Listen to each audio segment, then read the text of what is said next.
Welcome to Creepy Vibes. Today, we're marching into the shadows of Texas military history where whispers echo through abandoned bases.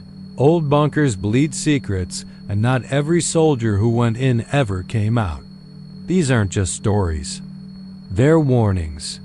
From cursed training grounds to classified experiments gone horribly wrong.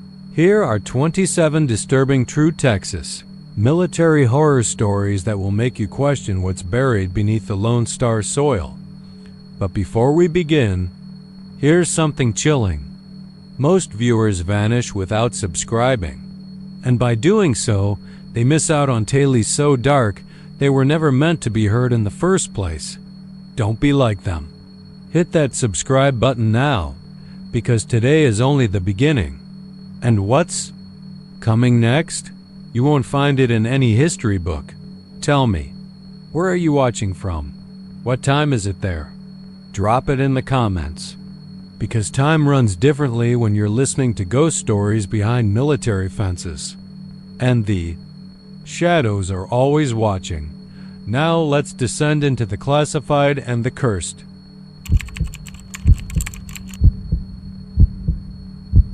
They say the Alamo is one of the most haunted places in America, but that's a safe word, haunted. It keeps things at a comfortable distance. Makes it sound like old men in powdered wigs moaning about their pistols and patriotism. The truth is uglier. The truth has claws. The truth never left. Samuel Cordell was used to being alone. It was the reason he got the night shift in the first place. After his wife died in 2007 lung cancer, fast and mean, he didn't much care for people anymore. The night job at the Alamo suited him. Paid just enough. Quiet most of the time. He clocked in at 9 p.m. and clocked out at 5:30 in the morning. He cleaned the exhibit halls, refilled brochures, picked up tourist trash. But there was a part of the mission he avoided unless it was absolutely necessary. The Eastern Wall. The Blood Wall. That's not its official name, of course. The tour guides called it the Final Defense Line or some crap like that. But Sam had seen what seeped out of the stones on some nights, thick, dark, coppery. It left a stain no mop could clean. And sometimes, if he stood too close, he could hear something moving beneath the flagstones. Something slow. Something big. Felt it for years, but never spoke about it. Who would believe him? The place was crawling with ghost tour actors and fake coonskin caps and paranormal investigators waving EMF readers like they were lightsubbers. No one wanted the truth. They just wanted the show, but that year 2023 March 6th came cold and wet. The sky pissed rain all afternoon, and by sunset, San Antonio was wrapped in low fog like an old wool blanket soaked in milk. Sam had a headache behind his eyes, the kind that warned of pressure drops and something bad coming. He almost called in sick, almost stayed home to make a dent in a bottle of whiskey, but something pulled him to work. Not duty, not habit. Something deeper. A sense that the Alamo wasn't finished with him yet. By midnight, he was alone. The last tourist had left hours ago. The doors were locked. The cameras were rolling. The city outside was silent under a wet hush, and inside the mission, everything felt still. Too still. He was pushing his mop bucket near the eastern wall when the floor growled beneath his boots. Not thunder. Not an earthquake. A growl. Like something massive turning over in its sleep under tons of stone. Sam froze. The lights flickered, then went out for exactly 7 seconds. He counted them. Not because he was brave, but because his heart stopped and he had nothing else to hold on to. When the lights came back on, the wall was bleeding. He stood there, mouth dry, staring at a thin line of dark liquid trickling down the limestone. It moved like it was alive, curling in slow spirals, drawing something. A shape. A symbol. It looked like a twisted sun, or maybe a shattered eye. It made his head hurt just to look at it. Then the stone started to crack. Sam backed away, stumbled. Over the mop bucket, hit the floor hard enough to bite his tongue. The taste of blood filled his mouth, and then the smell hit him, stronger than before. It was sulfur and rot and something older. Earth from a grave that had never been blessed. Sweat from a war that never ended. The wall groaned and bulged. And then something split it open from the inside, a claw. Long and gray and yellowed. It curled out like a dying vine and gripped the edge of the stone, then another followed it. Then the face. No eyes, just black pits. A jaw that unhinged too far, filled with teeth like rusted nails. Its flesh sagged in places like it was made of wax left too long in the sun. It looked at Sam, not like a man looks at another man, but the way a butcher looks at a pig. It dragged itself out of the wall slowly, deliberately, each movement twitchy and wrong. Its limbs bent in the wrong places. Its spine popped and cracked as it straightened to its full height, nearly 8 feet tall. And even then it stooped like it had spent centuries hunched in a hole. It opened its mouth and let out a sound that made Sam's nose bleed. Not a scream, not a roar. Just a low, bone-deep note that vibrated in his skull like a tuning fork made of nightmares. Then it spoke. Not in English. Not in Spanish. In something older than Texas, older than Mexico, older than the people who came before them all. But Sam still understood it. Somewhere in his marrow, the words lit up. I was promised more. The air around it shimmered with heat. That didn't belong. The walls of the mission trembled like they were remembering the blood that soaked them. Sam could see it now, not just the thing, but what came with it. Behind it, crawling through the split in the wall, were shadows. Not people. Echoes. Broken things. Men with no eyes. Women screaming without mouths. Children clutching bayonets. They dragged themselves behind the thing like its memory, and the air smelled like a battlefield after 3 days of sun. The cameras blinked out. The emergency lights went red. Somewhere, a fused blue dot. The thing stepped down onto the flagstone, and every inch of stone blackened under its feet. The blood vanished. The mop bucket melted. Sam couldn't breathe, couldn't scream. All he could do was stare as the thing passed by him, slow, massive, and hungry. It didn't kill him. No, it brushed past him like he was nothing, like he wasn't. What it wanted. It walked through the back wall of the Alamo like smoke. By the time the sun rose, the eastern wall had collapsed. No trace of the blood, no footage. The museum blamed age. Water damage. Foundation rot. Sam quit. Took a bus out of town and never went back. Last anyone saw him, he was sleeping in the cemetery behind Mission Espada, muttering about the blood. Never drying. And that thing, it's still out there. Something's been killing cattle in hill country. Their bodies turned inside out. A family vanished outside Goliad last month, house intact. Dinner still warm on the table. There's whispers in Fort Sam about a patient screaming in a locked psych ward, describing a thing with a broken jaw and a war behind its eyes. The Alamo didn't just mark a battle. It marked a door. And now, after nearly 2 centuries, something walked through it. Something that was promised more. And now it wants what it's owed.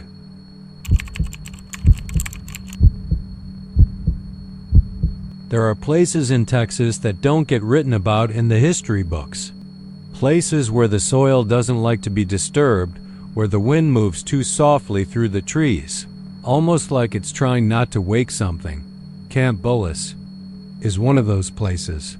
Just a few miles north of San Antonio, it's a training ground for soldiers.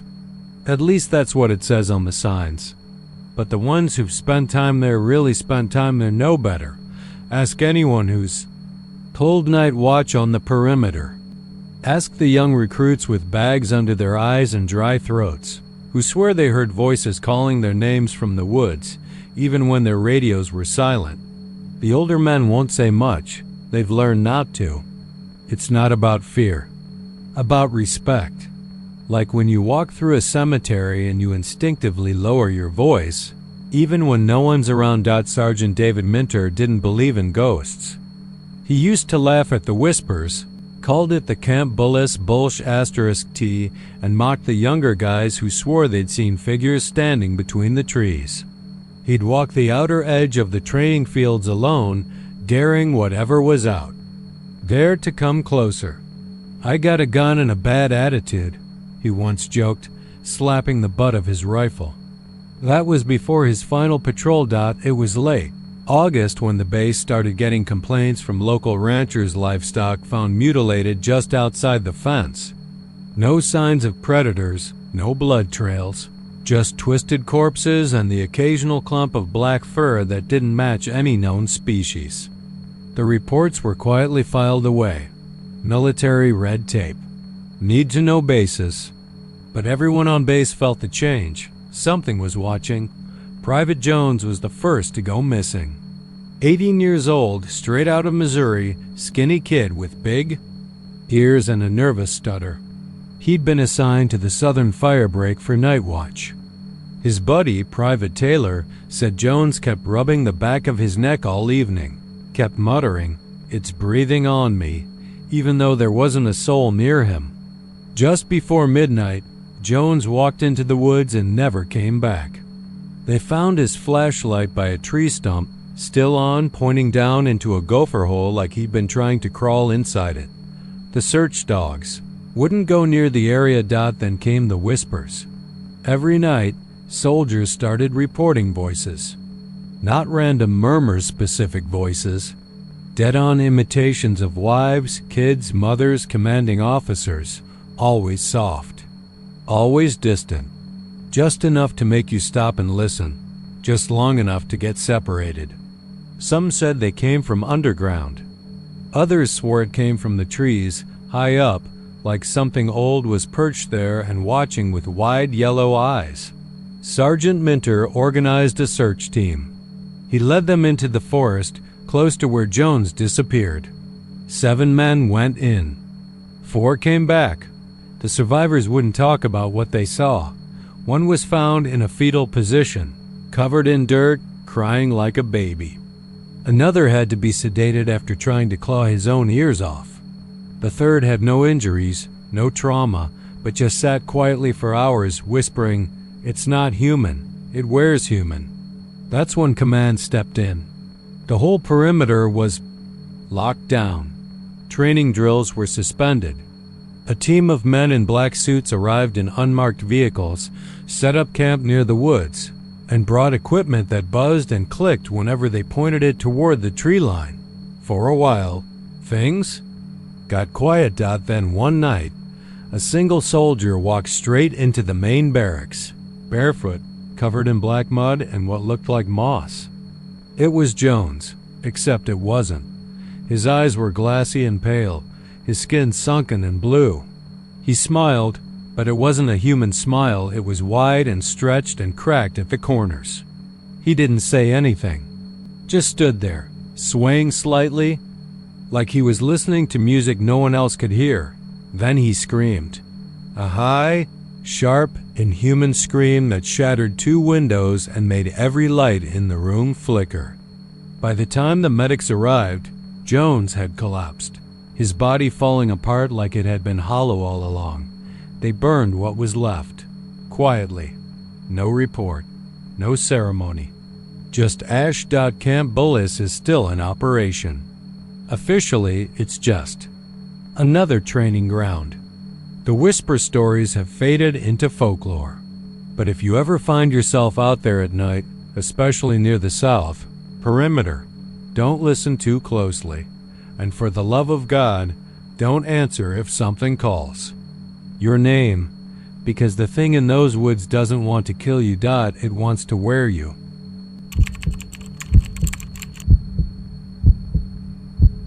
Back in the summer of 1986, something started coming out of the ground near the north perimeter of Fort Hood. Soldiers didn't talk about it out loud, not at first.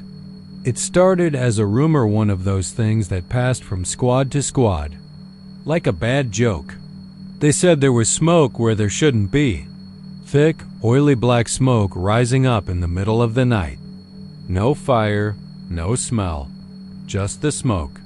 It moved like it had a mind, and it made a sound like whispering, not loud, not shouting. Just quiet voices you couldn't quite make out, but once you heard it, it crawled into your head and never left. Private. Tomlinson was the first one to go missing. He was a new kid, barely out of basic. His boots hadn't even worn down yet.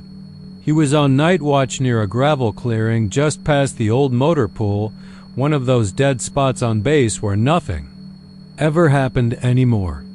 That's where they saw the smoke the first time. The security footage from the watchtower caught something, but they wouldn't show it to the regulars. Some of the guys in his squad said they saw the footage before it got locked up. They said it showed Tomlinson walking into the smoke. He just walked in. No hesitation. No radio call. He just disappeared. The Army said he went AWOL. Of course they did. They always say that. His bunk was untouched. His letters from home were still under the mattress. He had a half-eaten bag of sunflower seeds on his locker shelf. He didn't go AWOL after that. The smoke showed up again, always in the same place, around 2:17 a.m. every night. It didn't rise like campfire smoke. It curled low, dragging along the ground like it was looking for something or someone. A few nights later, Specialist Rivera saw it while driving a deuce and a half across base. He slowed down, thinking it was maybe a brush fire. But when he got closer, the truck stalled out. Just died like the engine choked. That's when the smoke moved toward him. He said it touched the windshield and the glass started frosting over. It was Texas in July, 98 degrees, and the glass turned white with frost. He ran, left the truck. They found him hours later, curled up behind the PX dumpster, shaking like a leaf. He wouldn't speak for 3 days. When he did, all he said was, "It was watching me." The MPs started patrolling the area in pairs after that, but even they got spooked. Dogs refused to go near the spot. Radios wouldn't work near it. One lieutenant brought in a priest from Waco without clearance. Not a chaplain, some old guy who wore a tattered coat and smelled like incense and gasoline. They say he stood at the edge of that gravel clearing and muttered prayers in Latin while holding a silver cross the size of a dinner plate. They also say he started bleeding from the eyes halfway through. After that, the lieutenant got reassigned. The priest vanished. In August, the smoke took 2 more, Corporal Dent and Sergeant Kinsey. They were on a maintenance run, checking the chain-link fences. They never came back. No sign. No footprints. No damage to the fences. Their rifles were found stacked neatly next to the smoke site, not dropped. Stacked, like someone placed them there with care. There were murmurs after that. Some of the older guys, Vietnam vets who had seen worse than hell, started sleeping with crosses under their pillows. Others just went home and never came back. Transferred, discharged, faked injuries. Anything to get away. A sergeant major told a few guys over beers that the base was built on something it shouldn't have been. That before Fort Hood, before the Army, the land was sacred, cursed. He said the Comanche used to call it the land that burns without fire. They never lived there, only passed through. Always fast. Always quiet. Then, someone found the tunnel. Private Becker, digging a trench for a drainage pipe, uncovered it by accident. The ground gave out beneath him, and he dropped into a narrow shaft lined with burnt stones. He said it felt hot, like the walls themselves were still smoldering. And deep inside the tunnel, he saw writing, hundreds of tiny marks carved into the walls. Like tally marks. Like something had been keeping count. Becker came out screaming. His fingernails were torn. His eyes bloodshot. He died in the base hospital 2 days later from what they called respiratory failure. But his lungs weren't filled with fluid, they were filled with ash. That's what the nurse told someone. Ash, like he had breathed in fire. After that, Command sealed the tunnel and poured concrete over the clearing. They built a comms tower right on top of it, like that would keep whatever was down there trapped. But the black smoke still comes. It finds cracks. Sometimes soldiers still disappear. The army still says AWOL, and every now and then, if you're standing outside late enough on a still Texas night, you can see it. A slow curl of dark smoke sliding across the base, whispering, looking, waiting. And if you listen real close, you might hear it say your name, but if you do, don't answer. Don't even breathe. Because once it sees you, it doesn't forget. And it never stops following. Not even after you leave Fort Hood. Not even after you're home. Not even after you're buried.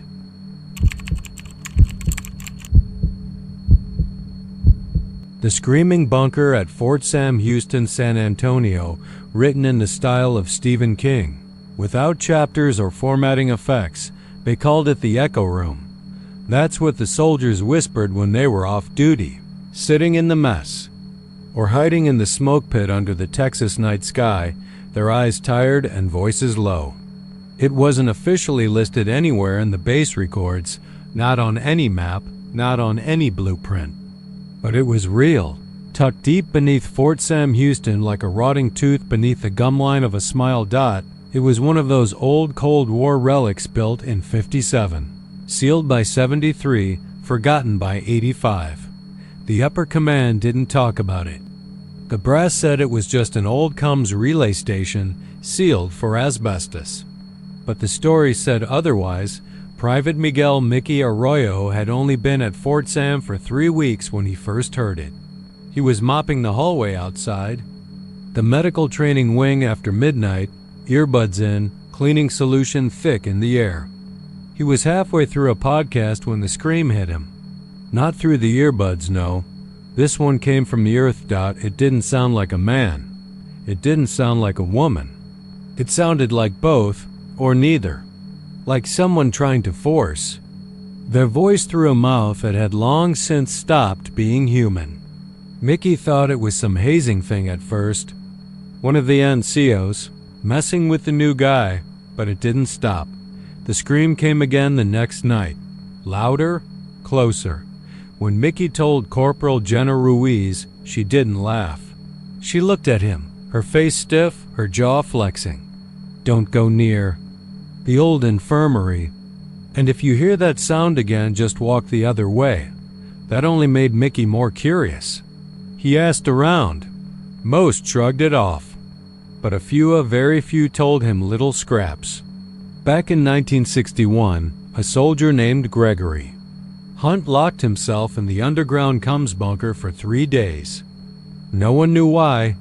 When they opened the door, they found him sitting in the corner, rocking and bleeding from his ears. He never spoke again. Died in the psych ward 2 years later, muttering a word over and over. Repeat, repeat. Then, there were the disappearances. 4 of them, all between 67 and 71. The MPs said they deserted, vanished into the wind. But none of them had packed. No money taken. No bus tickets. Just gone.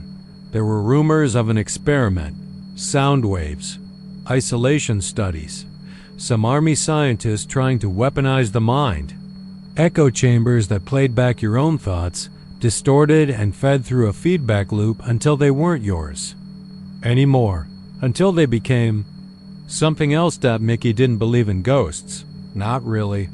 But curiosity, well, that's something different. It's a slow-burning fire that eats from the inside out. He found the stairwell behind the old boiler room.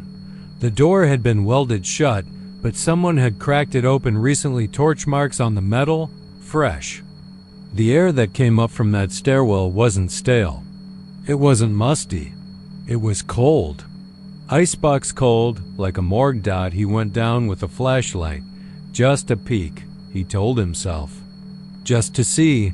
He didn't come back. His roommate filed the report. A base-wide search turned up nothing. MP dogs sniffed the trail to the door, then whimpered and backed away.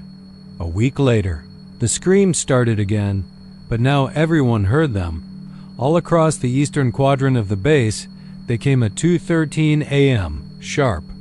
And they didn't just sound, they vibrated. The floor trembled. Dust shook from the ceiling tiles. Car alarms blared. Then came the footage. One of the tech sergeants pulled a few seconds from a security cam in the supply depot.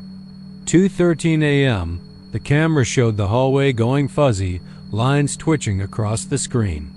For 2 full seconds, the hallway bent inward. The concrete walls rippled, like something massive had passed by, just out of frame. Something that made reality. Warp like a heat wave. The image on the tape, the last frame froze on a human shape. Blurred. But it wasn't Mickey. It was too thin, too tall. And the eyes. The eyes were just black holes. Command called it a prank. They always do. The video disappeared. The hallway was sealed. Again. But the screams didn't stop. Private Jensen cracked his own kneecap trying to climb a fence to get off base. A cook named Morales burned his own ears with a soldering iron, muttering, can't listen, it gets inside." A whole platoon went on psych eval leave after a night exercise when half of them started screaming that their radios were talking back, not just with voices, but with laughter. The old-timers won't talk about it. The new ones pretend they don't hear it, but it's still there. Some nights it's louder. Some nights it sounds like someone calling your name, and some nights, if you walk by the fence near the old infirmary, if you listen real close, you'll hear footsteps following yours, just a second behind. Like an echo that forgot how to stop.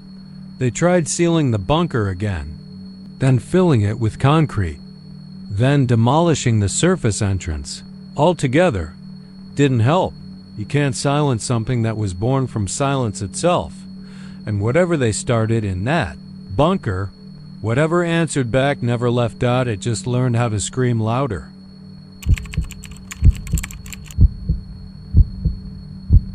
They say the desert keeps secrets better than the sea. And if you've ever stood out on the edge of Del Rio at 3 in the morning, with nothing but the wind and the old security fences of Laughlin Air Force Base humming low, you'd start to believe it too. The land is dry, flat, and endless scrub brush, hard-pan dirt, and heat that clings to the bones like old trauma. That's where the story begins. Not with war or heroism or politics. No, this one starts with silence. The kind that falls over a place after something terrible happens, and nobody's quite sure how to name it. Laughlin has been training pilots. Since the Cold War, they still do day and night, jets screaming overhead like mechanical banshees. But there's something else out there on the tarmac. Something that doesn't show up in the training schedules or the flight logs. Something that doesn't answer to a name, but everyone on base knows it's there. Especially the night shift. Especially the guards posted out near the perimeter fence. Between hangars B and F. Sergeant Emilio Cortez had been with the 47th Security Forces Squadron for 8 years. He was a straight shooter, clean record, no drama, no stories. But after March of last year, he put in for a transfer to Alaska, of all places. Too much sun here, he told his CO, but that wasn't the reason. Not really. The truth came out later, after 3 beers and a pack of Camels, sitting behind the PX with his buddy McKinney. "There's something wrong with that goddamn patrol," Emilio whispered. "The one out near the old bombing range. We're not alone out there." The thing was, there hadn't been a patrol scheduled that night. Emilio and McKinney had been the only ones assigned to perimeter duty. Just the two of them, and yet they heard the voices over the comms. Military call signs from pilots who'd been dead for decades. Orders issued in garbled static. Marching boots crunching gravel in perfect cadence, too perfect, McKinney had said. Like a drill team practicing for a parade that never comes. McKinney didn't last much longer. A week later, he won a WOL. They found his truck abandoned out near Lake Amistad. Door wide open, keys still in the ignition, radio turned to static. No sign of a struggle. No footprints. Just boot prints regulation issue, size 10, leading straight into the water. They kept going for 10 feet past the shore. Then nothing. After that, folks on base started talking about the Phantom Patrol. Quiet at first. Nobody wanted to be the guy who brought it up. Not when command was already twitchy about mental fitness and rumors spreading through the ranks. But the whispers grew. A tech sergeant saw a group of uniformed men walking in formation past the old control tower at midnight, all of them wearing flight suits with patches that hadn't been in circulation since Vietnam. A young airman swore he'd saluted a major by the flight line only to watch the man vanish mid-step. Not disappear, vanish. Like dust in the wind. Then came the footprints. They showed up in the hangars, rows of them, marching in perfect sync. Even when the floor was slick with grease or cordoned off completely. No break in stride, no deviation. One of the mechanics followed them, snapping photos with his phone until his battery died. He never showed those pictures to anyone. Not because he was scared, but because the phone never turned on again. Just flashed white and buzzed like it was trying to scream.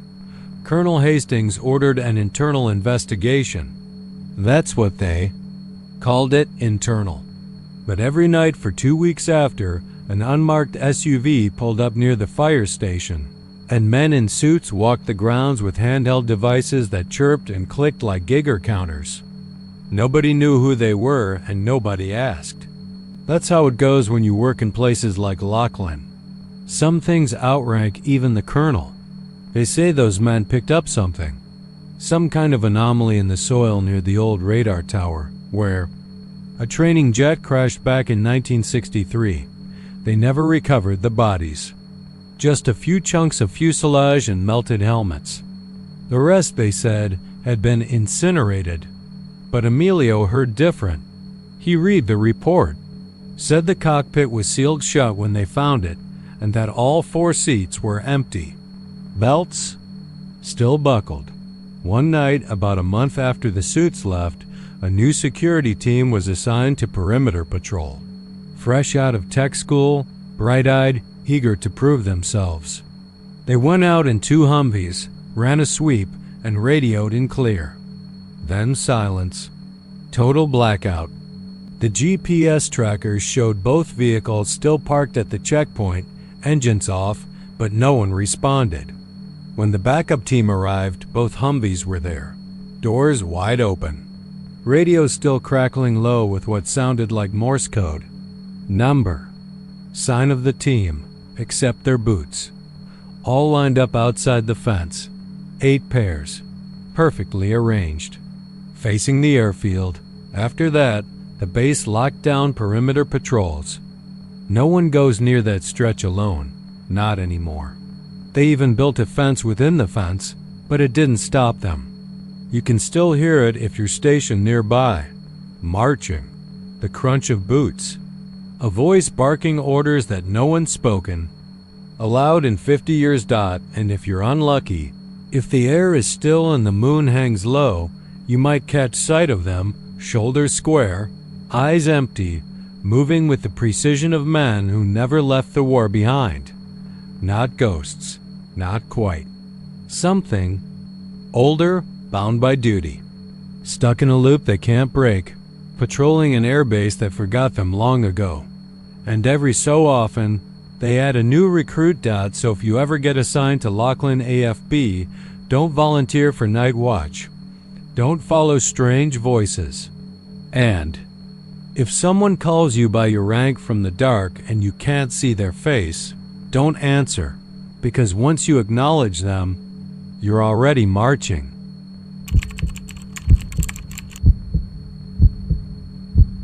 You hear it first, always. That rhythmic crunch of boots on gravel, measured, steady, like a parade that never ends.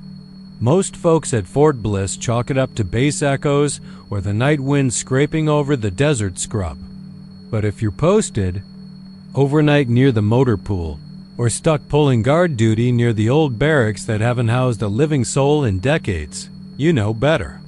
You hear a dot, and sometimes, if you're unlucky, you see a dot. They say the story goes all the way back to the early 1940s, when Fort Bliss was a hotbed of frantic training war roaring in Europe, then the Pacific.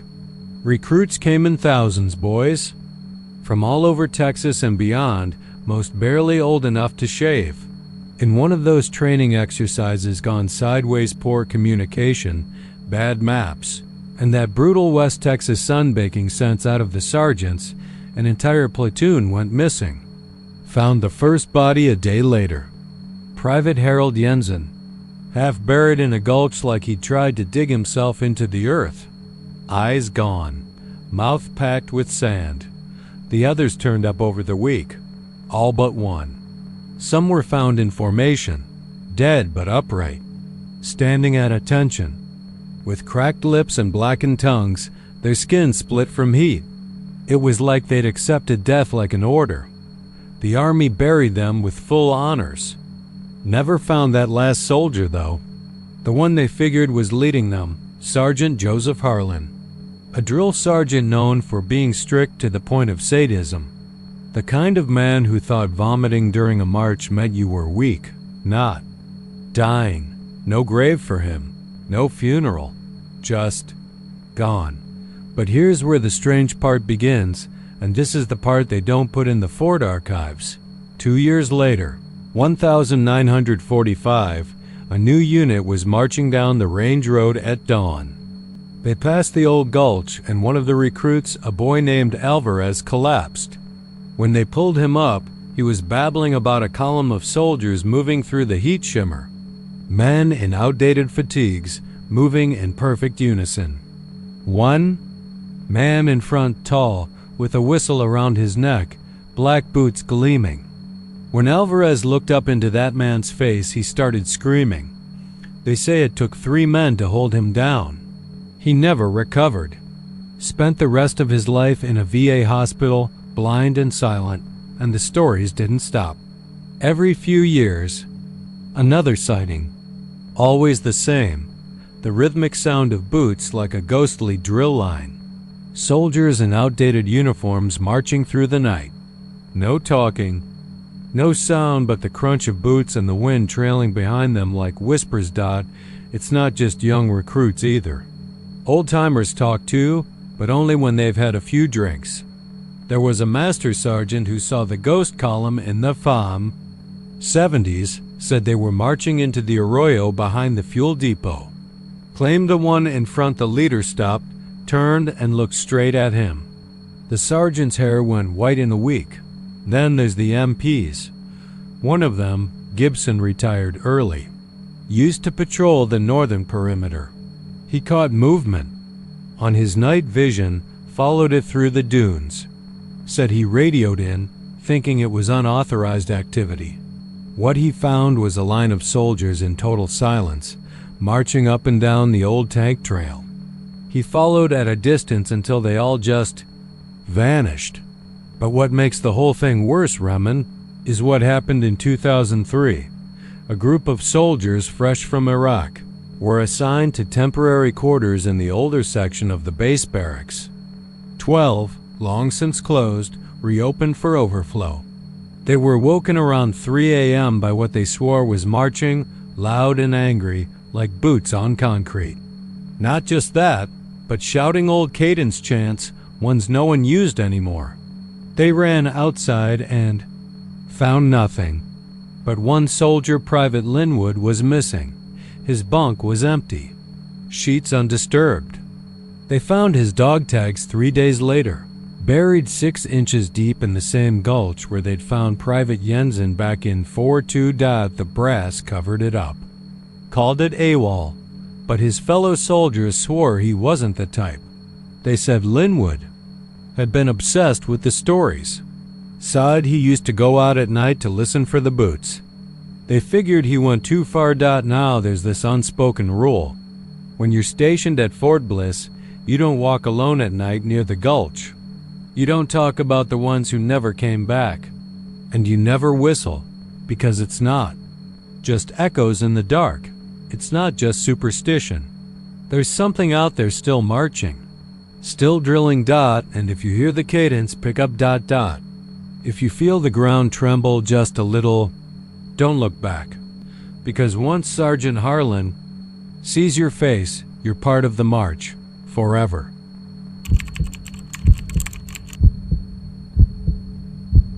They say the asphalt never cools on the Devils Runway. You can stand out there on Dyess Air Force Base, just beyond the old hangars no one uses anymore, and the ground hums beneath your boots. Even in winter, even in a West Texas freeze, you'll feel it rising through your solace like heat from hell. But it's not heat, not really. It's something else entirely. Something older than jet engines and concrete. Something that doesn't care how many stripes are on your sleeve or what rank is stenciled on your fatigues. They built the Strip in '53, back when the Cold War was heating up and America needed more places to launch its birds. B-47s first, then the big boys B-52s, roaring like angry gods. But the rumors started before the ribbon was even cut. The crew who laid the foundation said strange things happened at night. Tools went missing. The cement mixer stalled every time they hit the southern edge of the runway. One guy swore he saw something crawling across the freshly poured tarmac, a figure on all fours, dragging what looked like wings. Not spread like an angel, folded, black, oily, heavy like death. They laughed him off, of course, sent him to psychiatric Evil at Lackland and shipped him out quiet. But the others didn't forget. Neither did the base. They call it the Devils Runway now. Not officially. Official documents refer to it as Auxiliary Runway 3, a dusty leftover from the Cold War days. It isn't used anymore, not for anything sanctioned. You'll find it past the old refueling depot, just a long stretch of cracked concrete scorched by decades of heat and ghosts. The Air Force put up a fence, added motion sensors, told everyone it was unstable, a risk to aircraft. But they keep the lights on out there always. Even when the rest of the base goes dark during power cuts or storms, that stretch of concrete glows faint yellow like a runway to nowhere. I was stationed at Dyess for 3 years back in '99, crew chief on C-130s. It was decent duty hot, flat, and mostly uneventful. But there was this one night, around December, just before Christmas. We'd wrapped up maintenance on a bird and were headed to the dorms when me and Dorsey, my wingman back then, decided to cut across the southern edge to save time. That's when we saw it. The lights were on runway lights, a full row, blinking soft blue and white. But the main power had gone out 10 minutes earlier. Base command had set it over the intercom. Full blackout. Generators were offline too. Dorsey pointed at the strip and muttered, "Looks like someone's prepped for takeoff." That's when the sound started. Not engines, not turbines. It was deeper, slower, like something breathing beneath the earth. We stopped walking. Couldn't move. I remember the feeling of static all around me, like I'd walked into a cloud of microwaves. My gums hurt. My ears popped. Dorsey fell to his knees and vomited right there on the pavement. And that's when I saw the thing rise at the far end of the runway. I don't have words for it, Remen. I really don't. You'd expect me to say it was a plane, a shadow, a hallucination, but it was none of those. It was absence. A living gap in the world, shaped like a bomber, massive and dripping with what looked like fuel and blood. Its wheels didn't touch the concrete. It hovered a few inches above, vibrating like it was struggling to stay tethered. It had no windows, no insignia. But the front, where the cockpit should have been, had a long smear of something like a mouth. No eyes, no sound but that slow, hideous breath. And then it started to roll forward. I turned to run, but Dorsey was frozen. I had to grab him by the collar and drag him off the field. We barely made it past the fence when everything went silent. The lights died. The hum stopped. The cold came back. Base command denied everything, said we imagined it. We both failed our next psyche levels and got quietly rotated out within weeks. Dorsey never spoke again, not to me, not to anyone. Last I heard, he was in a VA psych ward somewhere in Amarillo, still drawing runways on the walls of his room with crayon. Always the same. Always ending in fire. Some say that stretch of concrete was poured over an old Comanche burial ground, but I don't buy it. Others whisper that it was a test site for something black-budget experimental aircraft maybe. But there are too many stories, too many sightings. Every few years, a young airman vanishes near there. Sometimes it's written off as desertion, sometimes as suicide. But no one ever finds a body, except for one time. In 2006, a cleanup crew found a tooth embedded in the runway. Human, with a filling. Still warm, they said. No prints. No blood. Just the tooth, vibrating slightly as if it wanted to dig deeper. They sealed that area with concrete the next day. 3 feet thick. But I bet if you went there now, in the middle of a cold desert night, put your ear to the tarmac, you'd still hear it. That slow breath. Waiting. Because the Devils Runway never sleeps, and it's always hungry.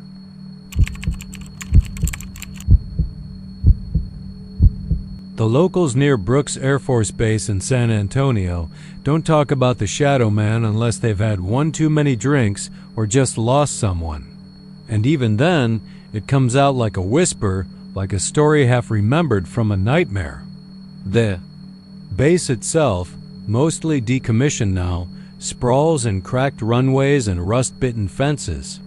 They turned some of it into research buildings, others into storage, but the heart of it, the old hangars, the forgotten tunnels, the parts the military didn't bother to explain before they left, those are the places where the dark still lingers. It started, like most of these things do, with something small. A janitor named Ray Salazar, who worked graveyard at one of the old admin buildings, came home one morning pale as a bedsheet. Told his wife he saw someone walking across the hallway without feet. Just a silhouette, blacker than black. Said it moved wrong, like it glided more than walked, and when he called out, it turned to look at him, but there was no face. Just the void. Ray quit a week later. Wouldn't go back for his last paycheck. Wouldn't even drive past the gate. And then he vanished. Cops found his car parked neatly in front of a drainage tunnel near the base, keys still in the ignition. Driver's seat empty. No blood, no sign of a struggle. Just a single footprint burned into the asphalt like a scorch mark. And it didn't match any shoe. Too long, too narrow. And it only had 4 toes. By 2013, 3 security guards had gone missing. Not on the same night, no, it was spread out. 1 in March, 1 in June, and the last just before Halloween. All of them were working alone. All of them disappeared near the south hangar, the one with the sealed bunker doors and lead-lined walls. That place had been off-limits since the 70s. Rumors said it was used for high-altitude decompression testing or maybe radiation experiments, but no one had records. And the base command just said, "Don't go in there." So, of course, people did. A group of college ghost hunters snuck in with a drone, GoPros, the works. They uploaded the video to YouTube. It was taken down in less than 24 hours. But not before a few hundred people saw it, including me. The drone footage was mostly static, but you could make out parts of it. The team standing in a half-collapsed corridor, mold dripping from the walls. Then the air got thick like the camera was breathing underwater, and a shape started forming at the far end, not walking. Rising dot, it looked like a man in silhouette, tall and impossibly thin, with long arms that hung too low and fingers that moved like smoke. The team started panicking. One kid dropped his camera. In the last clear frame before the feed cut out, you could see the Shadowman raise a hand and point straight at the lens. Then nothing. Only one of them came back. His name was Derek Lane. He was institutionalized after the incident, found wandering shirtless along a highway 30 miles out, dehydrated and covered in scratches that didn't bleed. Doctors said he was nonverbal for nearly 2 weeks, but when he started talking, all he said was, "It followed me out." He died in his sleep a few nights later. Heart attack, 22 years old. No history of medical issues. The base officials deny everything. They say there are no unexplained disappearances, no sealed bunkers, no records of experiments. But I've seen the footage. I've heard the stories. And I've walked the southern perimeter of Brooks AFB on a windy night when the moon was a moon. Dull smear in the clouds. That's when I saw it for myself. I was out near the old gate by the airfield, flashlight in hand, just taking notes. Had this idea I'd write a book on haunted bases. Brooks, Dias, Lachlan, the works. I just finished scribbling something when I noticed a long shadow stretching from behind a crumpled radar dish. It wasn't from my flashlight, it was moving against the beam. I froze. My brain told me to run, but my legs wouldn't listen. Then it moved out. It was tall, nearly the height of the chain-link fence, and shaped like a man but wrong. Elongated, fluid, and as it stepped closer, the temperature dropped like I was standing inside a walk-in freezer. My breath came out in clouds. My flashlight flickered. I could hear whispering, not from outside, but inside my head like a radio tuned to a dead channel. I don't know how long I stood there. Maybe seconds, maybe hours. But eventually it stopped, tilted its head, and then it vanished. Not into the shadows. It became the shadow. Just melted into the black like it was never there. I didn't finish that book. Haven't written about haunted bases since, but the Shadowman is still there. People say he appears in reflective surfaces, that if you stare too long into a dark window at night near Brooks, you'll see him standing behind you. They say he doesn't just haunt the base. He's looking for something, or someone. And if he marks you, if you feel the air turn cold and hear the whisper of static, you better start running. Because the Shadowman doesn't walk. He waits.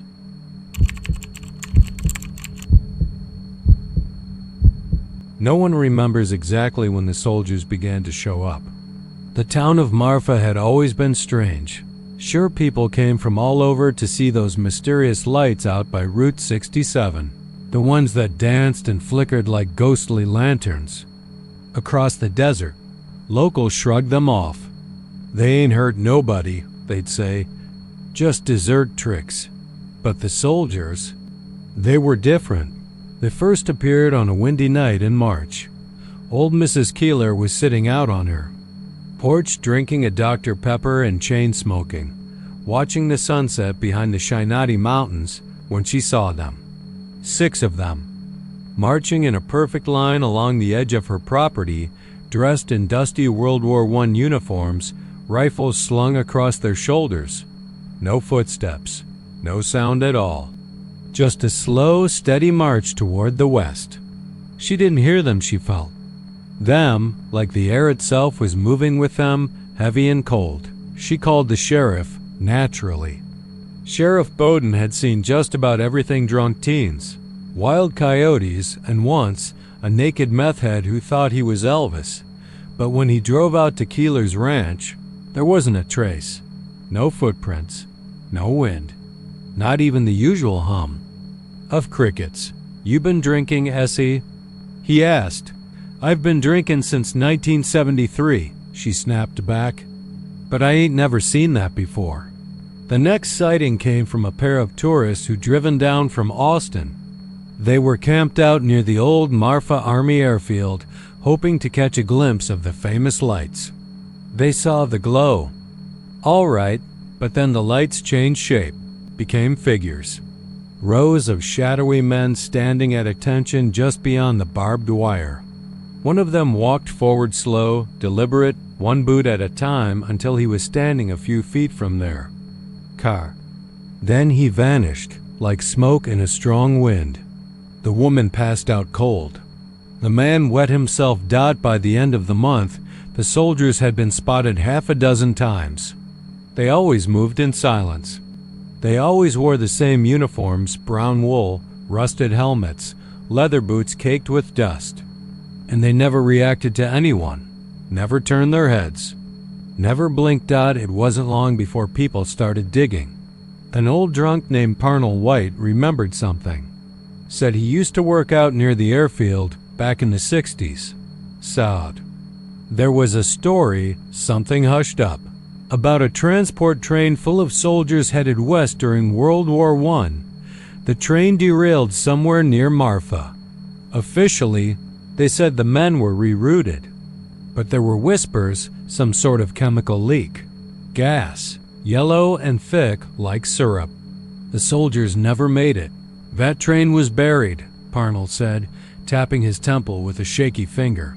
Right in the dirt, like a coffin too big. For a graveyard. They didn't even send their bodies home. Said they was contaminated. Ain't no one ever wanted to talk about it, but the desert remembers. And maybe it did. Things started happening around town. Cell phones wouldn't work.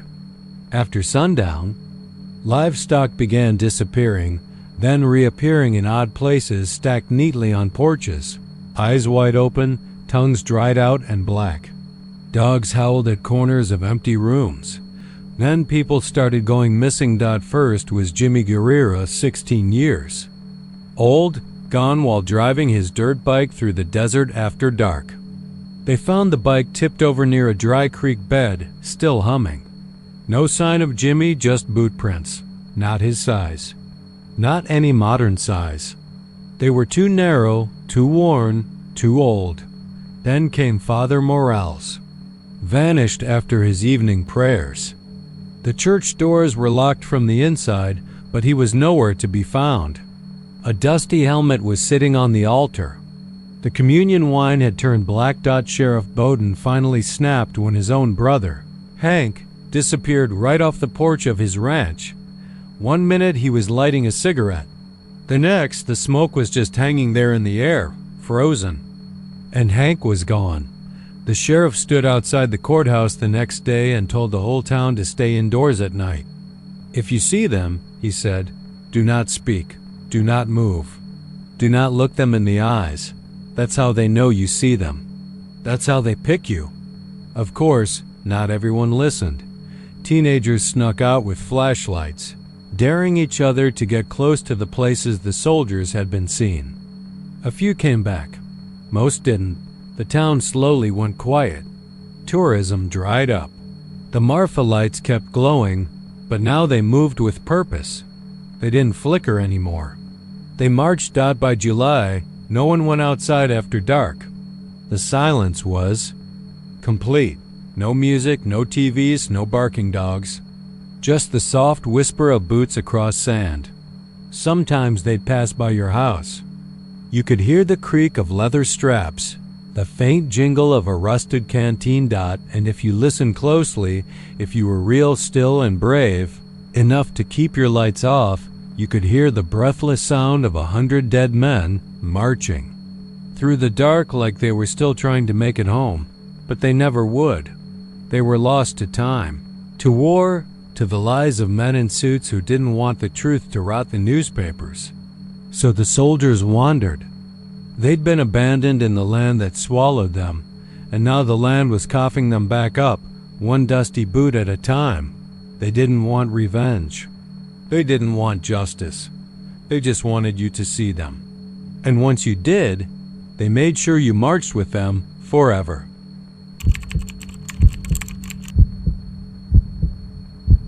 The screaming helmet of Fort Clark, Brackettvilleite, was the summer of '97 when Corporal Ray Martinez first heard the scream. He was working night patrol at Fort Clark, stationed in Brackettville, Texas, a place soaked in old stories and sun-baked stones where the wind never seemed to stop whispering.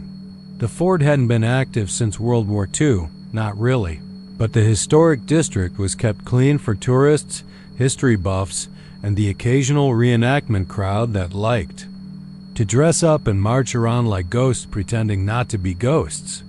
Ray didn't mind the quiet. He was 38, divorced, and halfway through a VA-funded criminal justice degree he wasn't sure he gave a damn about anymore. Night shift suited him. The dark didn't bother him. Not until the scream died. It started just after 3:10 a.m. Piercing, metallic shriek that echoed across the empty parade grounds. It sounded like someone dragging sheet metal across concrete, or maybe like a woman shrieking inside a steel drum. Ray thought it was an animal at first, maybe a bobcat or a fox. South Texas had strange wildlife. But the sound happened again. The next night, then the next dot, it always came from the same spot, the old officers' quarters building 6, which had been boarded up since '72 when a kid broke his leg exploring the basement and sued the city. Ray went to check it out, flashlight beam twitching across cracked stucco and dust-thick windows. He found nothing. No footprints, no damage, no animals. Just an odd smell, like sweat-soaked leather and rusted iron baking under the sun. He didn't report it. Who would believe him? A scream from an abandoned building? They'd think he was drunk or losing it. It wasn't until the 5th night that he saw the helmet. It was just lying there on the back steps of Building 6, perfectly placed like someone had left it behind mid-March. Olive drab, dented on the side, with the faint, worn etching of a name that made his stomach twist when he read it. J. Tucker. Ray knew that name. Everyone at Fort Clark did. Private James Tucker, 19 years old, from Houston. Shot himself in the mouth during rifle drills in the summer of 1942.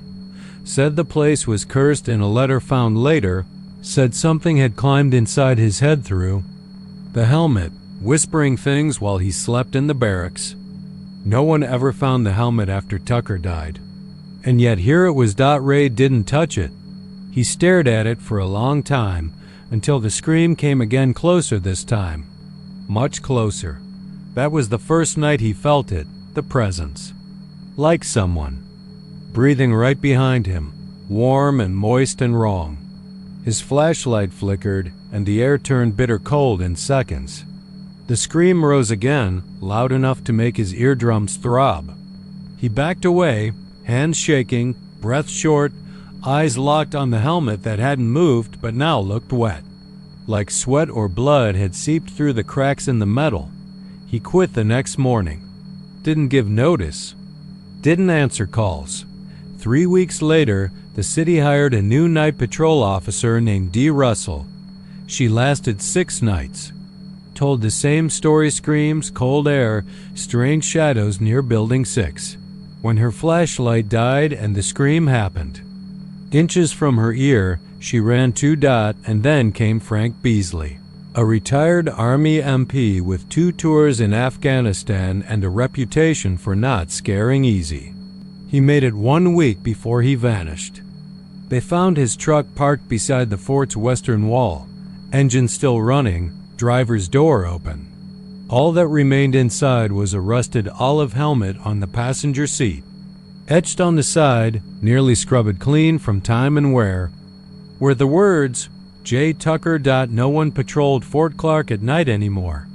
Tourists still came during the day, of course.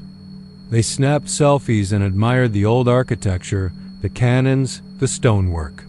A few even posed by Building 6 with its boarded-up windows and sun-bleached siding. Some claimed they hear faint cries behind the walls. One woman swore she saw a face in the attic window, half a skull, mouth wide in a scream, and a helmet tilted slightly off. She didn't stay for the tour. The helmet never stays in one place. One day it's behind the cannon by the chapel. Next week, someone finds it near the old pool where the officers used to swim. Always the same dent. Always the same name. They say if you pick it up, you hear him dot Private James Tucker, young, scared. Whispers still echoing in his skull long after the bullet tore through it. He talks about the heat, the drills, the thing that crawled in through the helmet and made a nest in his brain. He says he tried to warn them, tried to stop it from spreading dot, but the thing wants more heads now dot, so when the wind shifts just right at Fort Clark and the sun hangs low in that blood-orange sky, you might hear it. Not the scream not at first, that comes later. You'll hear the soft clink of metal rolling across the stones. Then a name whispered low and rough dot, and if you look down and see a helmet at your feet, run. Don't pick it up.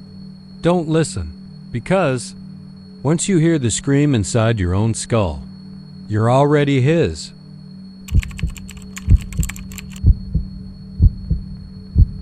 The fire that took Sergeant Michael Dane started in Hangar 4, 2 weeks after the base's old fuel lines were supposed to be replaced. That part's on record. What didn't make it into any official report, or maybe it was scrubbed out intentionally, is what the night security guard saw in the flames. Or what showed up again, years later, walking the tarmac with charred skin, no eyes, and boots that left ashen footprints. Back in '94, Shepherd Air Force Base wasn't as automated as it is now. That year, they still used clipboard logs and had half a dozen men working graveyard shifts around the flight line. Sergeant Dane was one of them. A former rescue pilot turned ground mechanic after a knee injury grounded him for good. People said he took it hard being forced out of the sky, but he'd always loved aircraft, and fixing them was the next best thing. Still, something in him changed. Got darker, quieter. His wife left him the winter before. His drinking increased. The other tech said he muttered to himself a lot, sometimes in the middle of long silences. And he started talking about the voice inside the jets. Everyone thought it was just stress and booze. The night of the fire, Dane had been working alone in Hangar 4. The alarms didn't go off until almost 2:30 a.m., when the flames were already licking through the roof. Fire crews said the heat was so intense they couldn't get within 50 feet. It took them 3 hours to bring it under control. When they did, all they found was a partially melted wrench, a puddle of alloy slag that used to be an aircraft, engine, and what was left of Dane, or what they thought was him. His body was found in the center of the hangar, completely blackened, curled in a fetal position with his arms tight around his chest. What caught people off guard was the strange burn pattern, like his skin had boiled from the inside out, not the other way around. And no one could explain how the fire started.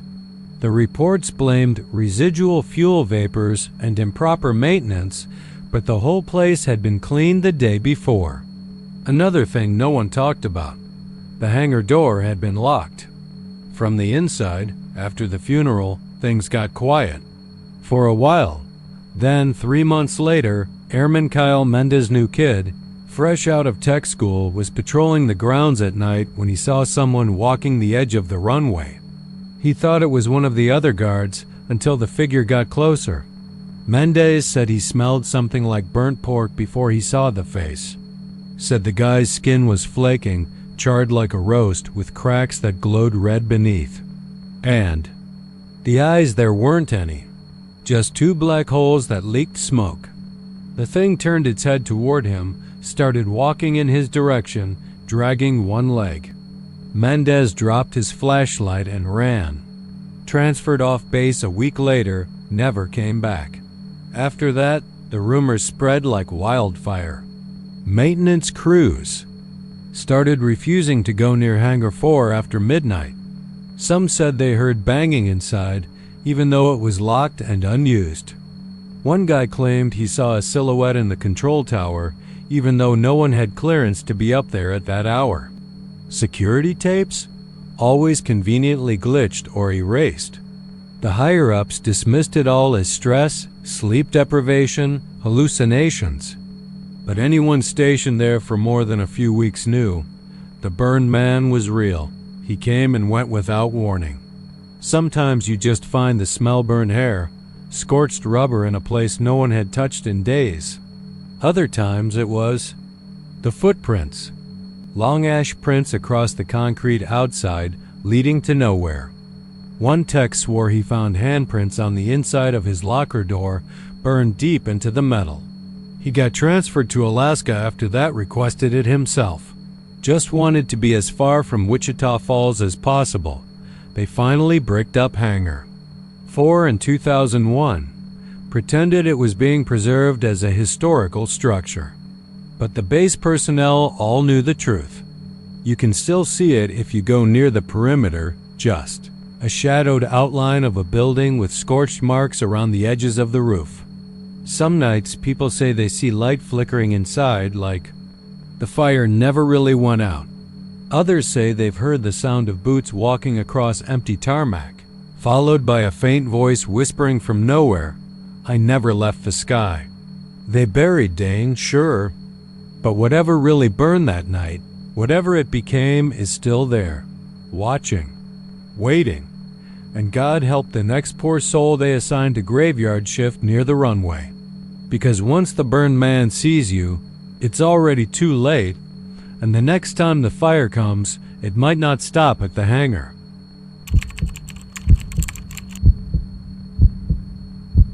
They always told new arrivals at Goodfellow Air Force Base not to mess around in the old administrative wing, the one they bricked up half a century ago after a fire gutted most of it. The airmen said it was just superstition, a leftover story from the Cold War, but folks who'd been there long enough, they knew better. They didn't joke about the wing. They didn't whisper near it. And they sure as hell didn't talk about the locked room at the far end of the hall. It was officially sealed off in 1971, according to the old base records. That's what Sergeant Raymond Lusk found out when he started poking around. Ray had been stationed at Goodfellow for 3 months, bored out of his skull and always on the lookout for something to do between dull nights at the security office. He wasn't a troublemaker, just one of those guys with an itch he couldn't ignore. His curiosity, like a mosquito bite, never stayed scratched for long. He heard about the locked room from another tech sergeant over a midnight cigarette half. A joke, half a dare, and something about it stuck in his brain like a splinter. Ray started doing what curious people do, asking questions. Subtle at first, but then more direct. The officers shut him down quick. "It's classified," they said. "Maintenance hazard," said another. "Off limits," said the civilian contractor who handled facilities. That only made it worse. The kind of quiet, firm refusals that sounded less like warnings and more like fear. So Ray waited. Weeks passed. He kept his ears open. Eventually he found a guy in the archives, a twitchy corporal named James Withers, who owed him a favor after. Ray kept his name out of a drunken incident with a base nurse. James let him into the microfilm records one night when no one was around, and Ray started digging. There was no mention of a fire in 1971. Not a single report. Instead, there was a short memo from a Colonel Hastings about a containment protocol, and a rushed renovation order for Building 3A. Attached to it, sloppy, almost an afterthought, was a single black and white photograph. It showed a narrow room lined with mirrors. One of the mirrors had a handprint on it, pressed so hard it left an impression in the glass like soft clay. The fingers were impossibly long. Ray made up his mind. He waited until late on a Saturday night when most of the base was at the bar or in their racks. He got the key from the maintenance shed, the old brass set they never updated because that wing wasn't in use. He made his way into the bricked-over corridor, flashlight in hand, boots crunching over dust and debris that hadn't been disturbed in decades. The hallway felt wrong from the start. The air didn't just smell stale, It stank of burnt paper, melted plastic, and something wet. Not blood. Not rot. Something older. Fungal, like old caves and grave dirt.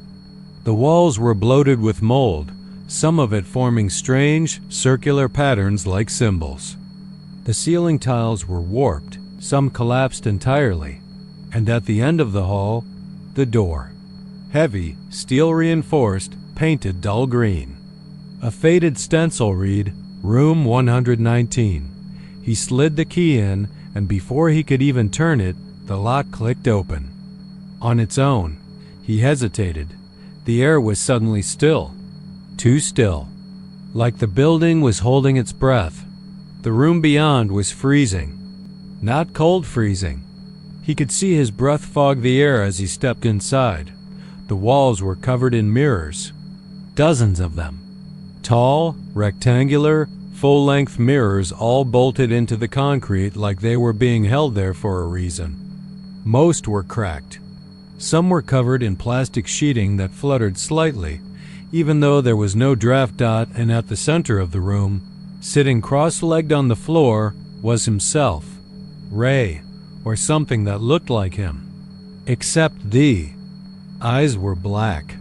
Not dark, black, reflective, like oil slicks that stared back at him with a kind of hunger. The copy didn't speak. It just stared. Ray felt paralyzed. His body screamed to move, but his limbs wouldn't obey.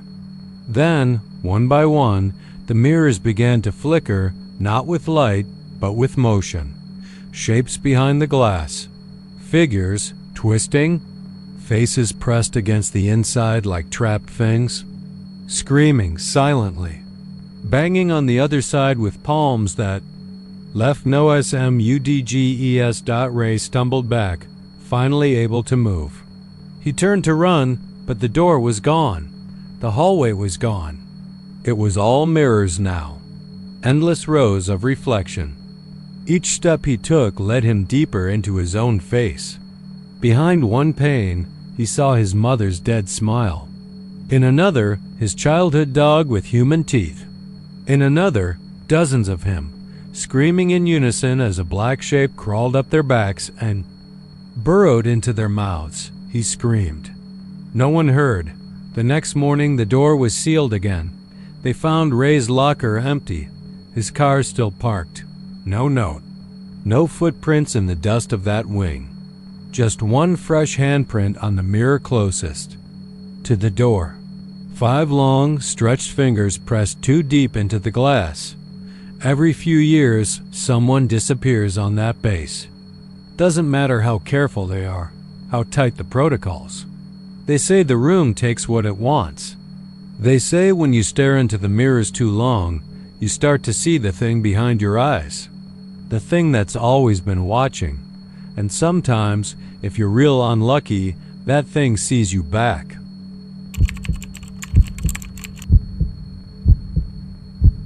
They say the water at Fort Cavazos ain't right. The kind of wrong you don't see until it's too late.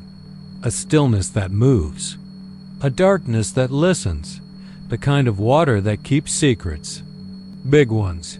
Things buried under concrete and steel. Things that ain't quite dead. It started with a noise. That's how most of these stories begin. Not a scream, not a gunshot, just a sound like something heavy being dragged across wet tile. Sergeant Drew Harper heard it on a hot August night. Just past 2:30 a.m., he was on overnight security patrol along the edge of the reservoir. Part of the old water treatment system that had been shut down since the early 90s. Fort Cavazos kept it fenced off, posted with signs about toxic levels of lead and mercury. A lie, Drew would later say. There wasn't anything toxic in the water. Not like that. Drew was halfway through his final lap when his flashlight flickered and died. He didn't panic. He was Army, hardened. Besides, he had his backup clipped to his belt. What made him pause wasn't the dark, it was the sound. A dragging, slow, wet, deliberate. From the other side of the chain-link fence, from the water. He thought it was a gator, maybe a big cat. Then he heard it breathe. It was low and guttural, like someone trying to inhale through a throat filled with mud. That's how Drew described it later when they found him shaking behind the PX, mumbling about the swimmer. After that night, things got weirder. Private Gonzalez swore he saw something long and pale slithering up the bank during weapons cleaning. Lieutenant Raines laughed at him, told him he'd been watching too many monster movies.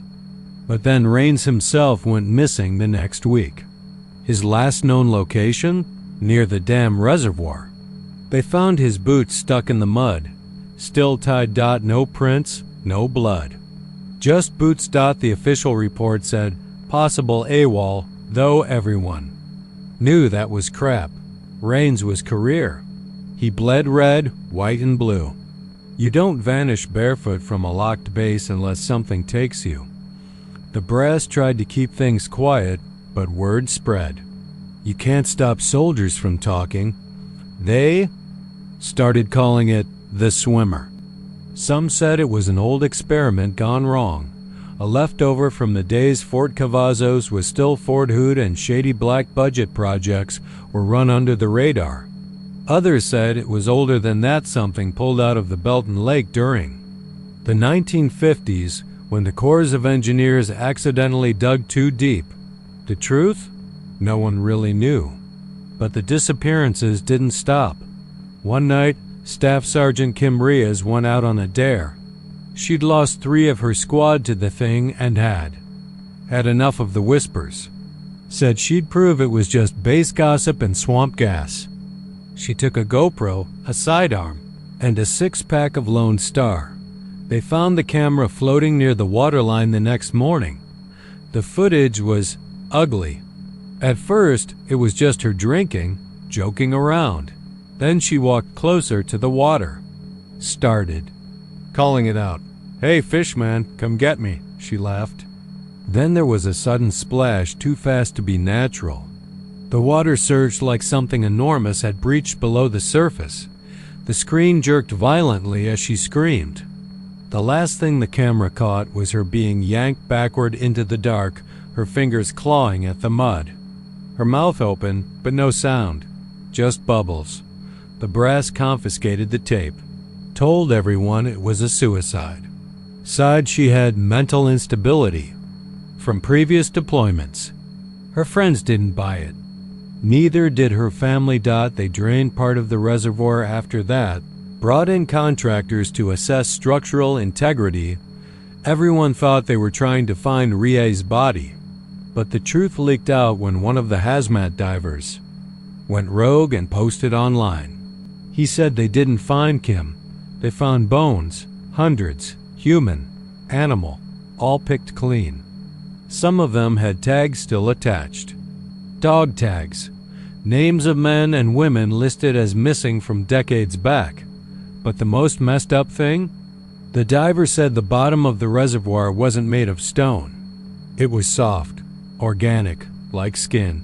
They deleted his post within hours, but not before screenshots spread like wildfire. Military forums lit up. Conspiracy nuts lost their minds. But then came the accidents, car crashes, mysterious fires.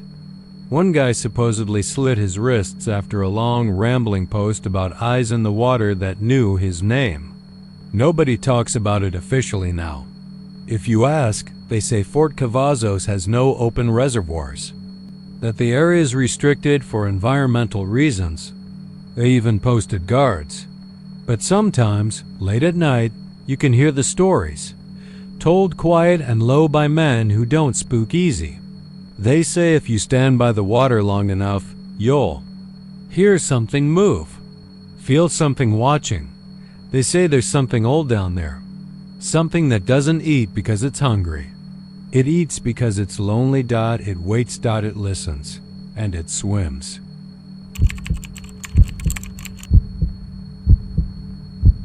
They say Camp Mabry's been quiet for years, tucked there in the middle of Austin like some forgotten relic.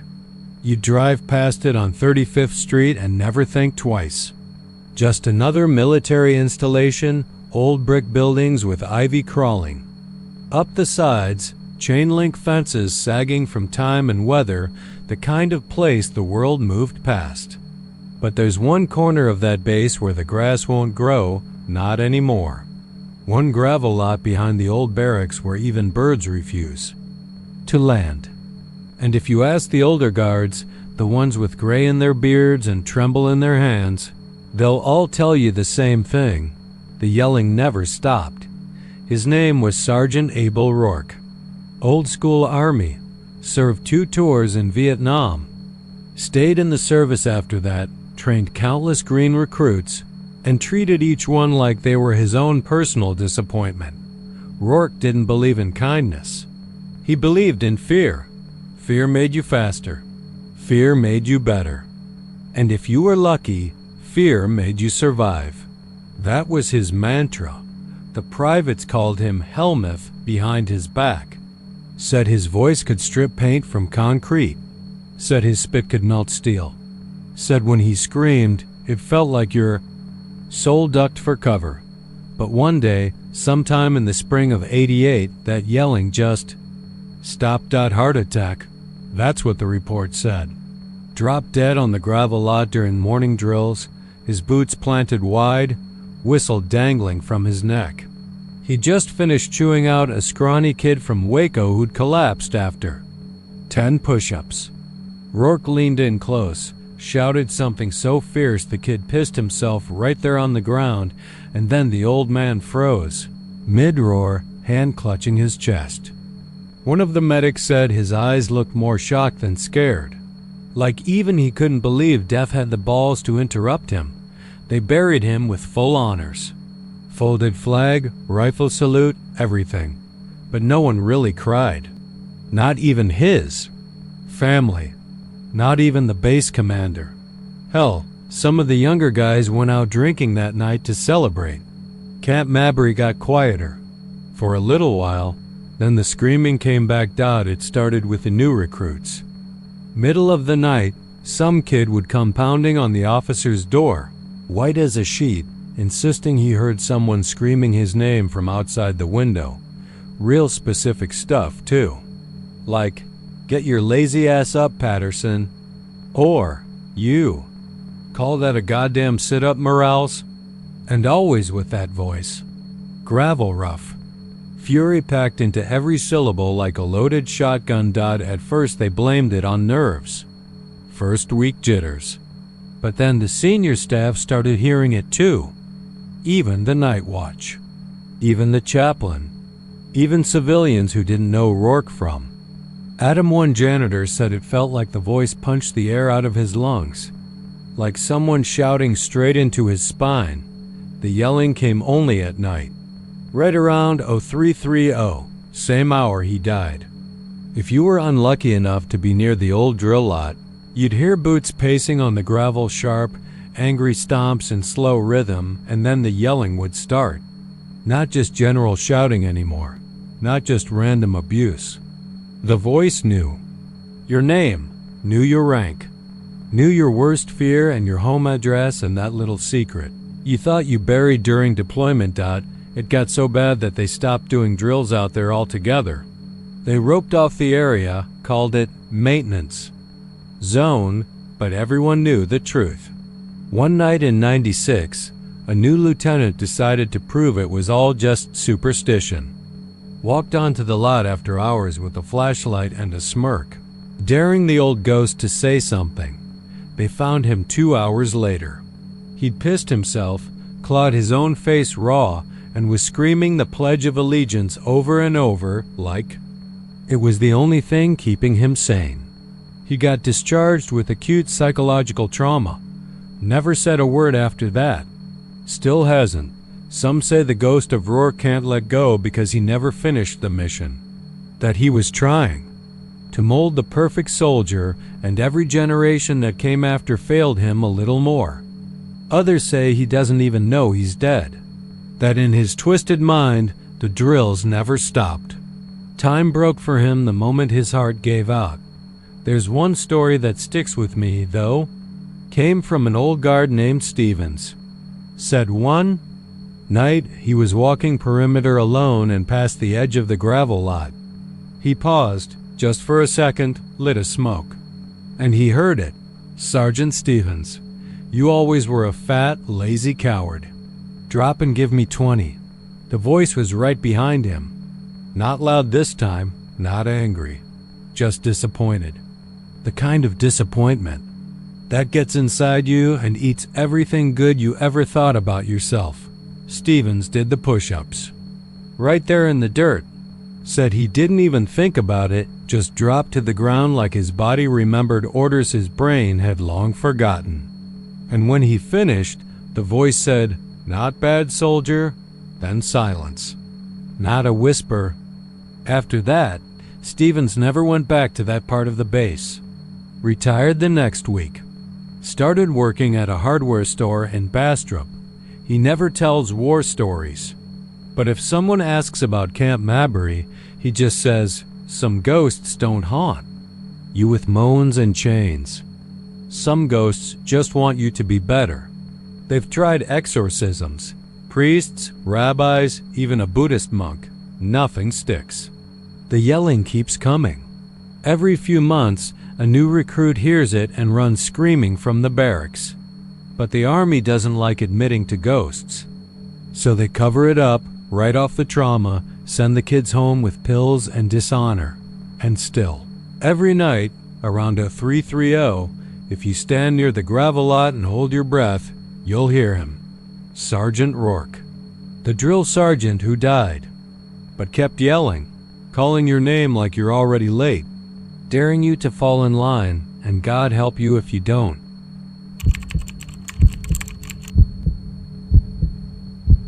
They still talk about him at Texas A&M, but mostly in quiet tones, like it's something that shouldn't be spoken too loudly or too often. His name was Jacob Weller, a second-year cadet in the Corps of Cadets, Company E2, tall, lean, with a narrow, hawkish face and a walk like he was born for drill. No one really disliked him, but no one really knew him either. He was one of those kids who seemed like a ghost even before he went missing. It was early November, just after midnight, when he vanished. A clear, cold night, stars sharp in the sky, the kind that makes the Corps' uniform feel like armor against something much older than the wind. He had fire watch duty 2-hour shifts where cadets patrol the dorm halls, checking doors and looking sharp. Mostly boring stuff, unless you're the kind who sees things in shadows. Jacob's last check-in was at 12:17 a.m. Security logs showed him swiping into dorm 11, and then nothing. No one saw him again. His roommate Curtis woke up at 2 o'clock to relieve him, but found the hall empty and quiet. No boots on the floor, no clicking steps. Just the humming buzz of fluorescent lights and a cold draft that didn't belong. They looked for Jacob everywhere. Police dogs, helicopters, even the old underground steam tunnels beneath campus were checked. But there was nothing. Not a hair, not a thread. Just a firewatch log with his last entry scribbled in small, neat print. 12:17, all clear. South. Hall smells like copper. After that, rumors started. The copper smell. That was something the old cadets talked about, the ones who'd been around before the upgrades and new dorms. There were stories, sure whispers about kids who cracked under the pressure and disappeared into the woods, or worse, into those old tunnels built during World War II. But copper? That was new. Curtis said the room changed after Jacob disappeared. He started sleeping with the light on, said he kept hearing the closet door creak open, even though it was shut tight. Said he heard boots pacing at night, but they didn't make the right sound. Not like real boots. More like something dragging just behind the heel. Then he found the note dot taped under Jacob's desk, folded so small it looked like a square of gum wrapper. It was written in pencil, almost erased with age, even though Curtis swore the tape was fresh. Don't follow the footsteps after midnight. 'Tis not them. The Corps tried to downplay it, of course. Told the news Jacob must have. walked off campus. Maybe had a breakdown. Maybe the stress got to him. But if you ask the cadets, the ones who really live in those dorms, they know better. They still get reports of the copper smell drifting through the halls. Still hear late-night firewatch cadets talking about shadows that move the wrong way or doors that close softly behind them when no one's there. One freshman cadet, Raul, swore up and down that he saw Jacob in the hallway last spring. Said he thought it was a senior hazing him at First Tall Kid. Narrow face, Corps uniform neat and pressed like he just stepped out of inspection. But when he called out, "Howdy," the figure turned the corner without a word and just vanished. Raul said he turned the corner right after him and the hall was empty. No doors open. No footsteps. He dropped out the next week. Curtis didn't last much longer either. He started sleepwalking. Said he'd wake up standing outside dorm 11, barefoot, sometimes bleeding from the solace of his feet like he'd been marching through gravel. Once, he woke up in the ROTC supply room with Jacob's name tag in his hand. No one knew how he got in there. He didn't have keys. Didn't remember a thing. They moved him out of the course.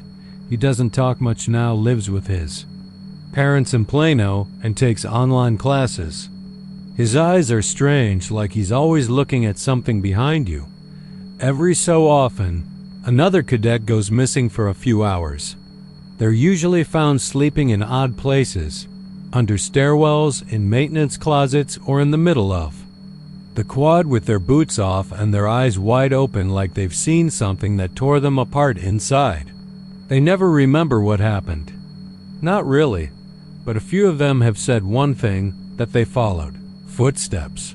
Footsteps that echoed behind them after midnight, and that, somewhere just past the bend in the hallway, where the motion lights flicker and the air smells faintly like copper, they saw a figure waiting in full uniform, not speaking, not blinking, just pointing toward the floor like something underneath was calling.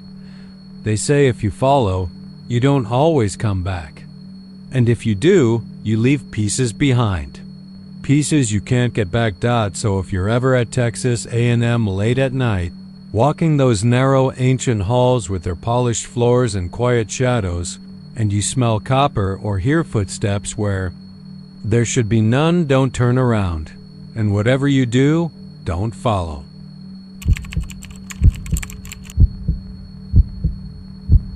There's a bunker out there in the pines of Camp Swift, about 1.5 miles past where the trail map ends, deeper than the roots of the old growth. The kind of place that doesn't get shown to new recruits, not officially, anyway. The Army swore it was sealed back in '88 after some kind of fire down there, but they never tore it down. Concrete's too thick, maybe. Or maybe they wanted to forget it without truly burying it. Thing is, you can't really forget something that breathes. Private First Class Matthew Keller wasn't the type to spook easy.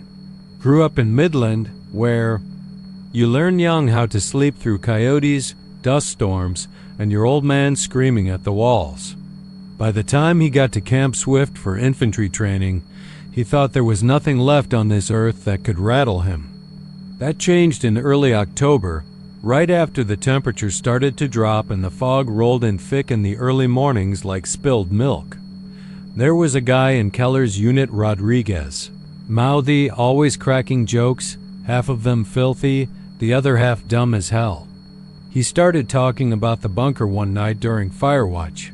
Said he'd seen it on a forced march, hidden under a camouflage net like a relic no one wanted to remember. Said it hissed. Keller laughed it off, but Rodriguez doubled down. Swear. To God, he said, staring into the fire like it owed him money. I stood near it for 5 seconds, and I heard breathing. Big, wet inhales, like something in there was waking up. They called bullshit, as guys do, but something hung in the air that night, something more than wood smoke. The next day, Rodriguez didn't show up to chow. His bunk was still made when the drill sergeant came through. Nobody said a word. Not even Keller, who had seen him standing outside the barracks at 0200, barefoot and staring toward the woods. His mouth open like he was listening to something only he could hear. 3 days passed. Then 4, Rodriguez was listed a WOL, then forgotten.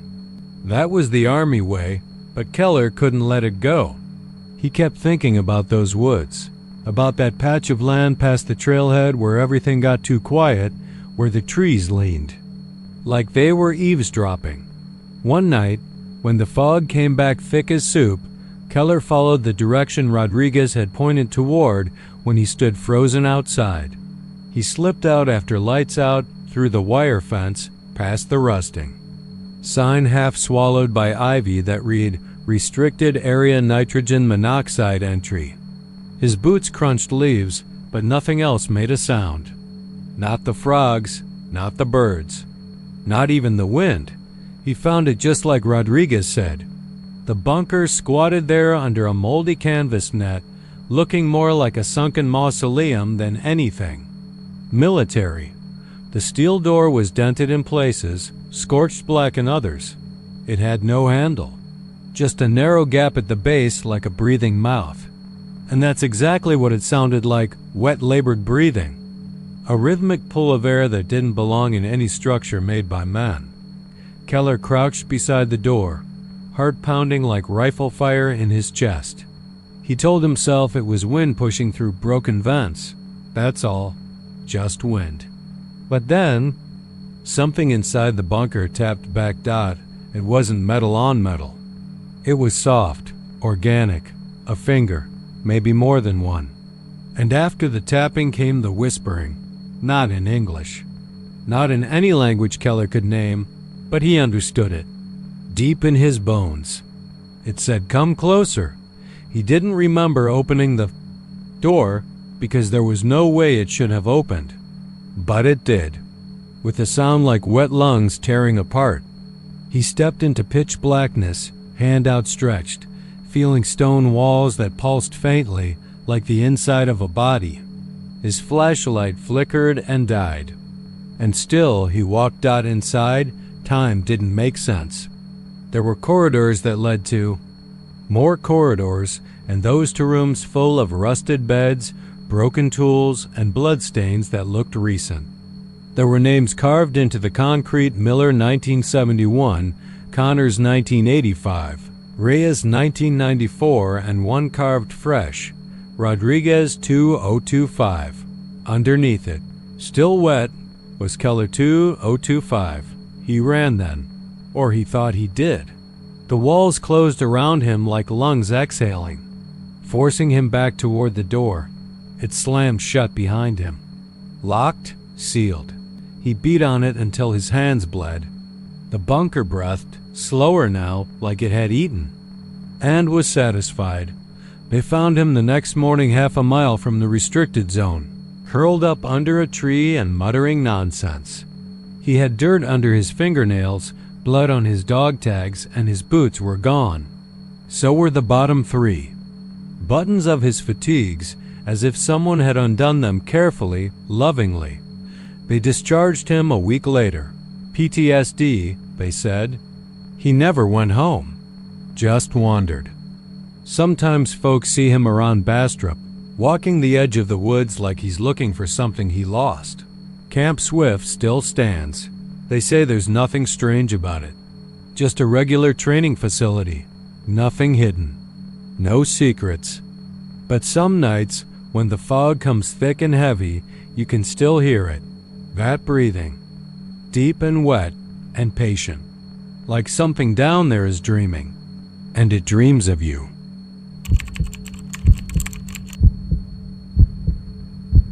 The locals called him El Hombre del Bosque, but no one ever said it above a whisper, not in the daylight, and especially not at night. The patch of woods behind, Lackland Air Force Base in San Antonio, wasn't large by any means, maybe 30 acres, hemmed in by chain link and access roads, almost claustrophobic in how it curled inward like a clenched fist.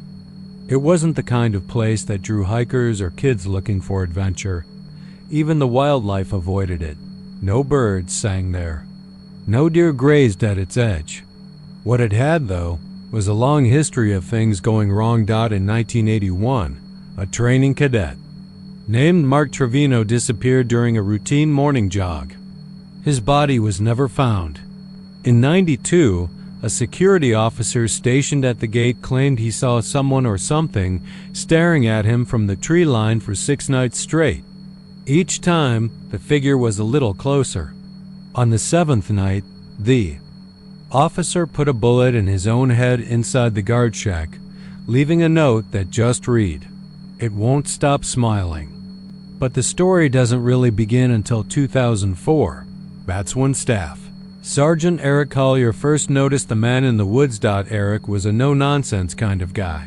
13 years in the Air Force, ran a tight ship at the Lackland dorms, never missed a shift, never believed in ghosts or chupacabras or any of the other nonsense his grandmother used to mutter about after too many tequila shots. But that changed in October. He was walking home late from the rec center, passing by the fence that lined the woods.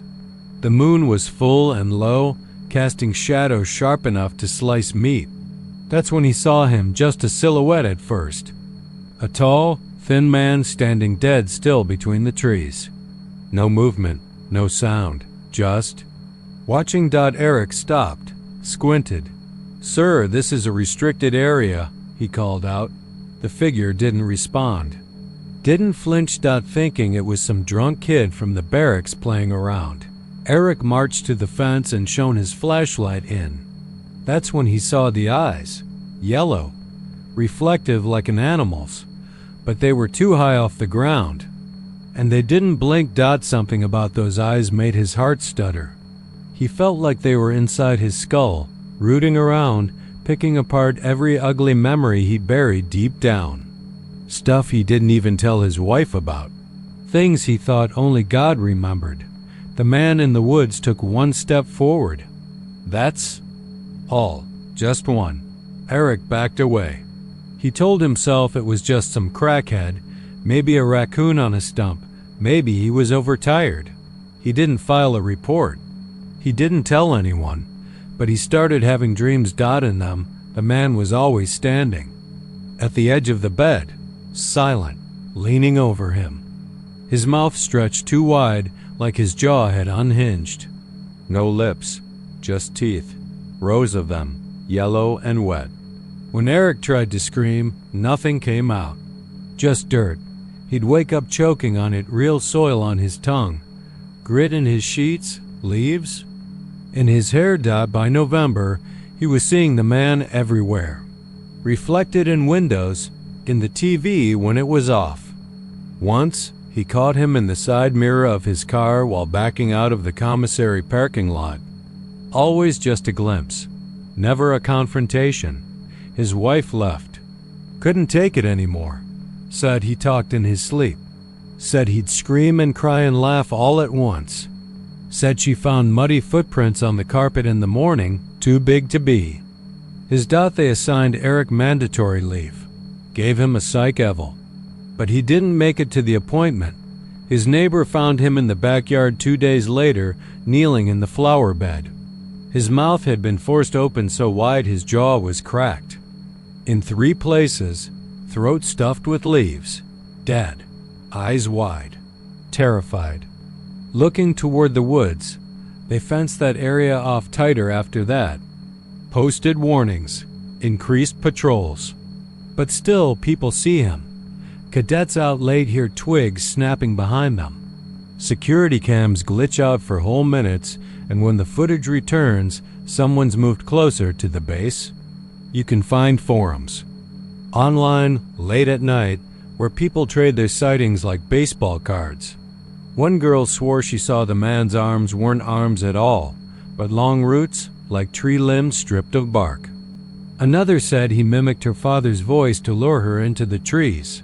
Only her father had been dead 5 years, but the worst stories come from those who never speak again. A cadet named Rosales went AWOL in 2016, found wandering a week later, with her tongue torn out, fingers broken backward, and eyes scorched like someone shoved fire into her sockets. She didn't cry, didn't talk, just rocked back and forth, mouthing something no one could understand. One investigator wrote down what she thought it looked like. No skin, just wood. Then the file was sealed. Like always, no one patrols there after dark now. Even the brass know better, though they don't admit it. And still, on some nights when the moon is high and the wind dies down and everything gets too still, you can walk past that chain-link fence and hear it, breathing, like the trees are sighing together in pain. Or anticipation. The man is still there, watching, smiling, waiting for the next one who looks too long.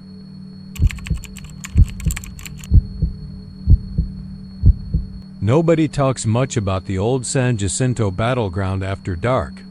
They'll bring it up in daylight when the sun's high and the wind's blowing off the bayou and the cicadas are buzzing in the cottonwoods. You'll hear the tourists yammer on about how the Texans won their freedom there in 1836, how General Houston gave old Santa Anna a taste of frontier justice, and how the Texians surprised the Mexicans during their siesta like wolves in the tall grass. There's even a big damn monument, a stone needle stabbing the sky that tries to make the whole bloody business look heroic. But if you stick around long enough, once the Rangers pack up and the reenactors drive off in their dusty pickups, you'll start to feel it. The silence, the pressure, that cold sensation that creeps up your spine like someone watching from the reeds. And if you're real unlucky, if you're alone, say, or if you've spilled blood recently, then you might just hear the cries. It started with a janitor named Troy Skinner in the fall of 1997. He was a drunk, no two ways about it. Had a face like melted wax and fingers that shook even when he was sober, which wasn't often. He worked night shift at the Parks Museum, mostly sweeping and mopping, replacing light bulbs, and fixing the bathrooms when the pipes groaned. The kind of man who talked to himself because no one else would. That October, something changed. He came in one morning white as salt, didn't touch his coffee, which was strange because Troy would normally chew the cup if he had to. Said he heard horns and hollers echoing through the grass. Said he saw shadows ducking behind the oak trees, even though it was just past midnight and the moon was full. The other employees laughed. Troy did in single quotes by the time the weekend rolled around, he stopped showing up altogether. His truck was found parked by the monument, driver's side door hanging open, keys still in the ignition. They say the driver's seat was soaked. Not with blood, no, that would have made more sense, but with water. Salt water, even though the bay's brackish and the air had been bone dry all week. And on the seat was a single black boot. Mexican military issue, circa 1836. That's when the rumors started. Stories told low and soft in truck stops, fishing camps, and beer joints all around Harris County. Stories about phantom soldiers in old uniforms walking the marshes after dark, of men screaming in a language you couldn't quite recognize but still made your teeth ache when you heard it. Stories of cannon blasts that rolled in from nowhere, leaving no smoke, no shell, no crater, just sound and fear and a stench like burnt leather. A retired high school teacher named Mrs. Joanne Lister said she saw something too. She'd driven out there in 2001, just after her divorce, wanting peace and solitude. Instead, she got fire. Said the entire field lit up like hell's front porch rifles popping, horses screaming, men shouting, charging through the fog. She could smell the gunpowder, could hear the wet meat sound of bayonets meeting flesh. And in the center of it all, one tall soldier in tattered blue, mouth split wide with a scream that never stopped. She swore he looked straight at her. Followed her home in the rear view. She locked her doors for a month after that and kept a shotgun by the couch until the day she died. The official story is that it's just swamp gas and imagination, a combination of tall tales and too much history. But some of us know better. We've heard it, I heard it. I was there last summer. I'd gone out to walk the trails alone, trying to clear my head after my brother's funeral. He died in Iraq. A sniper got him in the neck. The irony wasn't lost on me that we were. Both veterans and I was the ones still breathing. The guilt sat heavy. I wandered the battlefield without much direction, just letting my feet take me. I sat on a bench near the oak grove by the old Lynchburg ferry crossing, watching the sky bleed orange and purple as dusk fell. That's when it started. First, I felt the vibration in the ground, a subtle thrum like distant drums. Then the air got cold unnaturally so, like walking into a meat locker. My breath came out in clouds even though it was 80 degrees just 10 minutes before. Then I heard it, the sound of boots, dozens of them, stomping mud and brush. Muffled at first, then louder, closer, and the cries died. It wasn't just yelling, it was wailing. Screams of pain and rage, of men torn apart by cannonballs and bayonets. I heard Spanish, broken English, Comanche even. Heard the clatter of sabers, the crack of muskets. I saw flickers of movement in the trees, faces twisted in terror. Some of them were missing eyes. One had his jaw hanging loose like a busted hinge. They were translucent, like heat shimmer on asphalt, but solid enough to make the grass bend where they stepped. And then one of them looked at me. He wore a wide-brimmed hat, blood down his shirt, holding his stomach like he was trying to keep his guts from falling out, his eyes locked with mine. And in that moment, I understood he wasn't just reenacting the past. He was reliving it, trapped in a loop of death and fear that hadn't ended in 1836. Not for him. Not for any of them. The air was thick with smoke that didn't come from anywhere. My ears rang from cannon fire that didn't exist. I turned and ran. Didn't stop. Till I got to my car. I never looked back, not even when the screaming followed me all the way down Independence Parkway. Now, I keep my distance. I tell myself it was grief, maybe heat stroke. But I know better. Those aren't echoes out there in the marsh, they're memories with teeth. And every April, near the anniversary of the battle, it gets worse. Folks go missing. Park rangers quit. There are sounds that don't belong to any living thing.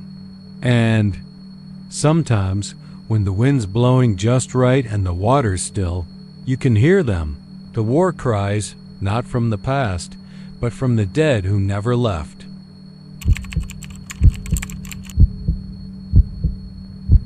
Fort McIntosh was the kind of place you forgot about unless you were stationed there or had a grandfather who liked to tell ghost stories over coffee and chewing tobacco. It sat on the edge of Laredo like a relic no one had the heart to tear down. The gates hadn't closed entirely. The government still kept a few admin offices and training buildings going, but for the most part, the place had turned into a ghost town, both figuratively and literally. At least, that's what folks said when they were trying to be clever. Most of the barracks had been repurposed or abandoned altogether, their wood rotting in the Texas sun, shingles curling like old fingernails, windows boarded or broken out, like missing teeth. The locals' construction workers, janitors, security guys swore they'd seen one of the barracks vanish and reappear. But no one took that seriously, not at first. It was probably the tequila talking or some strange trick of the heat, that shimmering, oily ripple that floats above the asphalt in August and makes the air look like it's breathing. But then, in the fall of 1991, something happened that no one could ignore. A military historian named Bill Cavendish had been hired by a preservation society to catalog the remaining buildings. He was a quiet man in his 60s, with thin gray hair, skin like yellowing paper, and the kind of voice that always sounded like he was about to say something very important. He kept a journal, which the authorities found after the fact, and it tells a story stranger than any of the ones told over beer cans and lawn chairs. His last few entries are where things go sideways, October 3rd. found in unlisted barracks near the western fence line. Old brick and not on any of the official maps. Windows intact. Door unlocked. Strange. October 6th. Been inside twice now. Layout doesn't match standard design. Third floor has no staircase, but it's clearly visible from outside. Light in.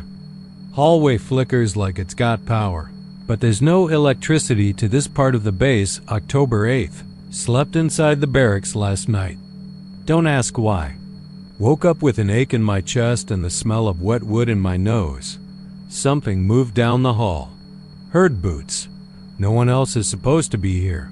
The journal ends there. That day, Bill vanished. His rental car was found in the gravel parking lot near the west fence, driver's side door open, keys in the ignition. All that remained in the seat was a small red notebook, stained at the edges with something black and gummy, like burnt molasses. Security footage from the gate showed him entering the area but never leaving. The tapes glitched badly around 2:13 m, the exact time the log said Bill had last signed into the site. They searched the grounds. 4 days. Dogs, drones, volunteers. No sign of him. No footprints past the gravel. No broken branches. It was as if the ground had opened up and swallowed him whole. And then there's what happened to the 2 MPs who swore they'd seen the barracks vanish the night Bill went missing. Private Harold Moss and Corporal Stephen Ibarra were doing routine rounds at 2 a.m. Both men reported that they'd seen a building flicker in and out of view like a television screen on bad reception. They watched the barracks shimmer, then disappear entirely. Ibarra ran forward, trying to reach it. Moss pulled him back. He said later that the building reappeared a second later, but not quite in the same place 3 feet to the left, sunken slightly into the earth, tilted like it had shifted in time or space. They were sent for psychiatric evaluation 2 days later. After Moss put his service pistol in his mouth and pulled the trigger, Ibarra was found 4 months later wandering the edge of the Rio Grande in his boxers, mumbling something about the room with the red floor and the men with their mouths stitched shut. After that, the government quietly fenced off the western sector of the base. Unmarked security vans came and went for weeks. Some say it was just federal cleanup. Others say they saw men in hazmat suits coming out of the so-called disappearing barracks with briefcases, never speaking, never removing their helmets. The strangest part is that no official records of that particular building exist. Not from the Army, not from local planning departments, not even from the original blueprints, but the Laredo locals say they still see lights there sometimes. Faint glows through the slats. A silhouette in the top window. They say if you listen hard, especially on the hottest nights, you can hear marching boots echoing down the empty halls. And if you get too close, if you step past that rusted fence line, you might find yourself staring at a building that shouldn't be there.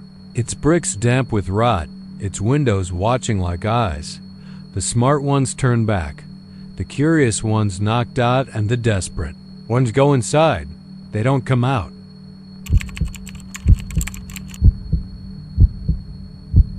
They found the knife in the winter of 1987, buried under a crumbling concrete slab behind one of the old barracks at Fort Dia Russell, just west of Marfa. It was Private Mark Killian, a rail-thin 19-year-old from Sweetwater, who stumbled across it while doing some unauthorized metal detecting on base grounds. The slab had split clean down the middle from decades of desert heat and freeze, and sticking out of the cracked dirt like a silver thorn was the hilt of a blade that should have been eaten up by time. But it wasn't. The knife looked new. Not polished. Not restored. New. Like it had been forged and cooled only hours ago. The handle was carved from something bone-colored but too smooth and too warm to be animal. And the blade was an oily dark gray steel that shimmered even in shadow. No pitting, no rust, no maker's mark, nothing. Mark didn't report it. He kept it tucked into a sock in his barracks drawer, figuring he'd found some kind of antique worth cash to the right collector. But almost immediately, things started going wrong around him, small at first. The dog in the canine unit refused to enter his room. The automatic lights flickered only when he passed by. Then came the dreams. He saw a trench, deep and damp, somewhere not of this world. Men were screaming. Not in English. Not in any language spoken by humans. And one of them was always holding the knife, that same slick, unworn thing, raising it toward the sky while the stars turned the wrong way. Mark stopped sleeping. He talked less. Then he stopped talking altogether. His last conversation, according to his bunkmate, was a quiet question over breakfast. "Do you think knives remember things?" That was 4 days before he walked out into the desert with the blade in hand and never came back. They found his footprints leading due west, then circling back, then crossing themselves again and again in a widening spiral. At the center of that spiral, they found a pool of blood, but no body. Just the knife, clean and shining, stuck in the sand as if it had been waiting. After that, the knife ended up in the possession of Sergeant Bill Crawley, who confiscated it and locked it in his footlocker. He lasted 3 days. No one knows what he saw, but the man, 30-year military, 2 tours in Nam, Purple Heart, was found sobbing in the latrine, carving symbols into his own thighs with a plastic fork, begging something invisible to go back to the pit. He retired early and never spoke again. They tried locking it up after that, first in a safe, then in a concrete bunker. Once, they even tried shipping it to San Antonio to let Base Command deal with it, but it came back 3 days later, delivered by a courier with no ID who vanished the second it was signed for. The blade never dulled. It never rusted. It never stayed where it was put. Private Jensen swore it whispered when no one else was around. Sergeant Morales said she saw her reflection moving when she wasn't. Technician Avery said it bled when he cut his finger and the blood moved on. Its own, like it wanted to draw something in the air. No one could explain how the blade got there. No records. No logs. Fort D.A. Russell had been closed down in the 40s and repurposed half a dozen times since. Art installations. Community outreach centers. Tours. But the area around that barracks was always ... wrong. Tour guides skipped it. GPS glitched out. Phones went dead. Birds wouldn't perch there. One night in 2002, during a local ghost walk, a group of tourists found the knife just sitting out in the open on a rusted cot frame in one of the abandoned dorms. It wasn't supposed to be there. It had been locked in an armory vault for over a decade. Cameras glitched.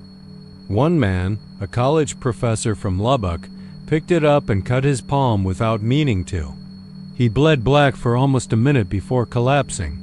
Said he saw a hole behind the sky, something reaching through it. After that, no one touched it again. But the knife, it doesn't stay buried. They've thrown it in rivers, dropped it in sinkholes. Once, they even tried encasing it in concrete and tossing it off the coast into the Gulf. It came back every time, clean and dry and waiting, like it had never left. No one knows where it came from. Some think it was forged in war, or in some place beneath the skin of the world where rust doesn't grow and death doesn't sleep. Others say it was never made, not by hands, but by hate, or by memory, or by some old sunless god who wanted the pain to have a shape. Now it sits in a glass case inside a private room at Fort D.A. Russell, locked behind 3 doors, none of them labeled. They say only one person at a time is allowed in, and no one stays more than 5 minutes. There's no light in the room. Just a camera feed with static crawling the edges and a constant, low-frequency hum that's not part of the building's power. Grid. But sometimes, especially when it rains in the desert, You can hear it tapping on the inside of the glass. Just tapping. Like it's trying to remember how to get out.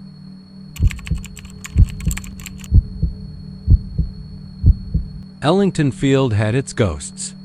You could feel them the moment you drove through the rusted main gate just off Old Galveston Road, where the fence leaned like tired shoulders and the breeze tasted faintly of jet fuel, sea salt, and something sour like rotting leather or dried blood soaked into wood. The base had seen a lot. World War II fighter pilots, Cold War surveillance ops, even hurricane rescue training. But one hangar stood out. Hangar 13, the one that got padlocked shut in '92. After the last big incident, though nobody on paper could explain what that incident was, it was a long building, squatting low to the tarmac like a steel-toothed alligator. Its windows were painted over, but light never really touched it anyway, even on clear Texas days when the rest of the airfield boiled under the sun. Rumor was that hangar had something living in it, something old, something that didn't care about bullets or prayers, or the shiny metals on a man's chest. Chief Master Sergeant Ellis Rourke used to say, "That hangar's got a memory, and it remembers everything we do in the dark." Rourke had been on base since '74 and retired in '98 with a limp, a 1,000-yard stare, and a fear of oil drums. No one asked why. They already knew. The new guys, the ones doing drone training and weather surveys, they laughed at the old stories. Until they didn't, like that kid back in 2016, Airman First Class Tucker. Smart kid. From El Paso, went in on a dare one night, trying to prove there was no such thing as ghosts. He even live-streamed it for his friends. The footage cut off 38 minutes in. They found his phone just inside the hangar doors. Screen cracked, battery dead, though it was only a year old. Tucker came stumbling back at dawn. He was barefoot, hair white, eyes looking through people instead of at them. Wouldn't talk, wouldn't eat. Just kept repeating one phrase over and over. "They keep dancing in the rafters." The rafter thing got around. Everyone started hearing creaks and metal clinking from above the moment they walked past the hangar at night. A few even claimed they saw feet, dirty, swinging feet dangling for a second from the shadows near the ceiling, and then nothing. No sound. No movement. Just a pressure, like a held breath, following them back to their barracks. There was an old logbook found during some minor renovations near the airfield archives. Back in '07, dated 1943. Scrawled in pencil were entries about a Hangar B accident. Apparently, a training flight went bad. A P-40 crashed through the hangar's doors, caught fire, and ignited barrels of aviation fuel inside. 5 men were trapped. They didn't burn. They didn't get crushed. According to the surviving mechanic, who wrote the entry, they screamed so hard the steel bled. Base Command dismissed the log as stress-induced rambling. But one entry stuck out. It was a simple line scratched hard into the page. "The shadows never left. They just were the men that do." In 2001, a civilian contractor named Howard Blake was hired to inspect the structure for asbestos. He was in there alone for 43 minutes. Came out soaked in sweat, knees bleeding. Said he fell through a metal grate that didn't exist on the blueprints. Said the air was too thick to breathe in there, like something alive was pressing down on his chest. Then he said the walls were soft, not like drywall-like skin. After that, the padlock came back. Heavy duty, with a rusted chain and a faded red tag that simply read, "Do not enter." By order of command, they stopped assigning patrols near it. Put up a fence within a fence, like a cage within a cage. But sometimes the dogs barked at it. Just stood there outside the perimeter with their tails stiff and their fur standing up, growling but never going near. And every once in a while, someone on base, usually a new recruit who didn't know better, would hear music coming from inside. Scratchy 1940 swing tunes like an old radio playing underwater. The tune would be bright, cheerful, like something you'd hear at a military ball just before the war took all the smiling boys away. Then came the footsteps, one by one. The boots inside the hangar began to walk, even though no one was in there.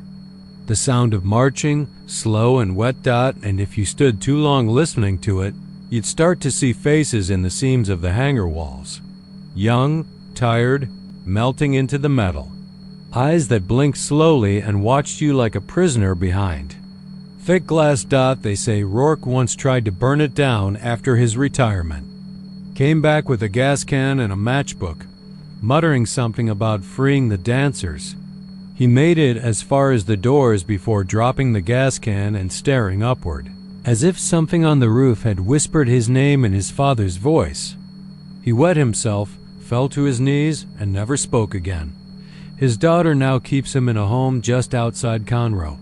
He doesn't eat much, and he won't sleep unless every light is on. Even then, he flinches when he hears music, sometimes out. At Ellington Field, late at night, the winds shift just right, and the guards swear they hear a hollow, wet sound. Something dragging across the hangar floor, and sometimes, just sometimes, one of them sees the doors open on their own. Just a few inches. Just wide enough to let something out. Or maybe let something in. They don't report it anymore. They just look away, whisper a prayer they half remember from childhood, and walk faster. Because at Ellington Field, they know what lives in Hangar 13. And it remembers everyone who ever walked away.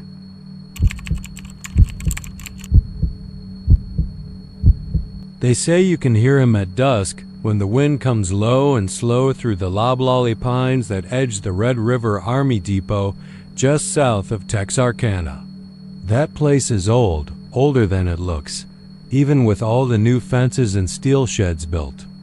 Up after 9/11s, it creaks when it shouldn't, breathes when it's supposed to be still. And sometimes, just as the sun sinks behind the rust-colored water towers, you hear it, the whistling. Not a tune, exactly. Not something you'd hear on the radio or out of a jukebox in a bar. No, this whistle is off like it's struggling to.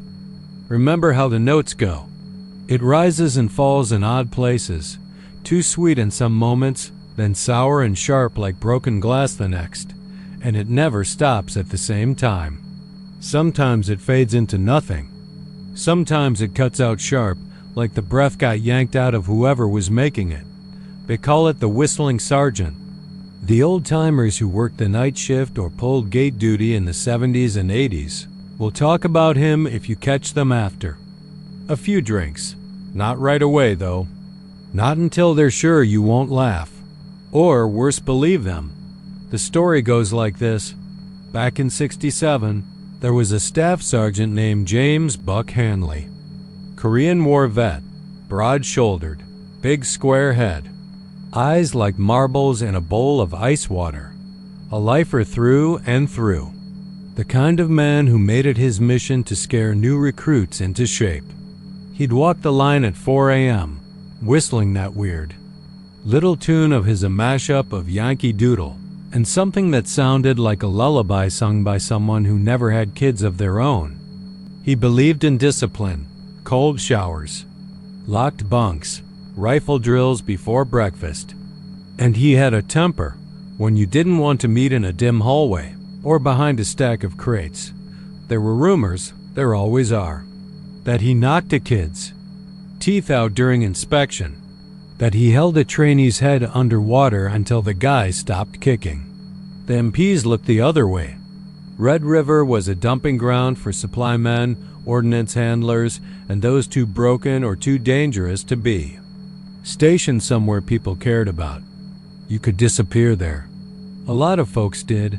Then, in October of that same year, Sergeant Hanley did. Nobody knows exactly what happened. His bunk was made, his footlocker sealed tight. His boots still lined up perfectly under the cot, polished to a spit shine. His whistle, the old brass one he wore on a chain around his neck, was gone too, and his dog tags, just gone. No sign of struggle, no blood, no report filed either, not officially. The depot quietly assigned another sergeant and moved on, but not everyone forgot.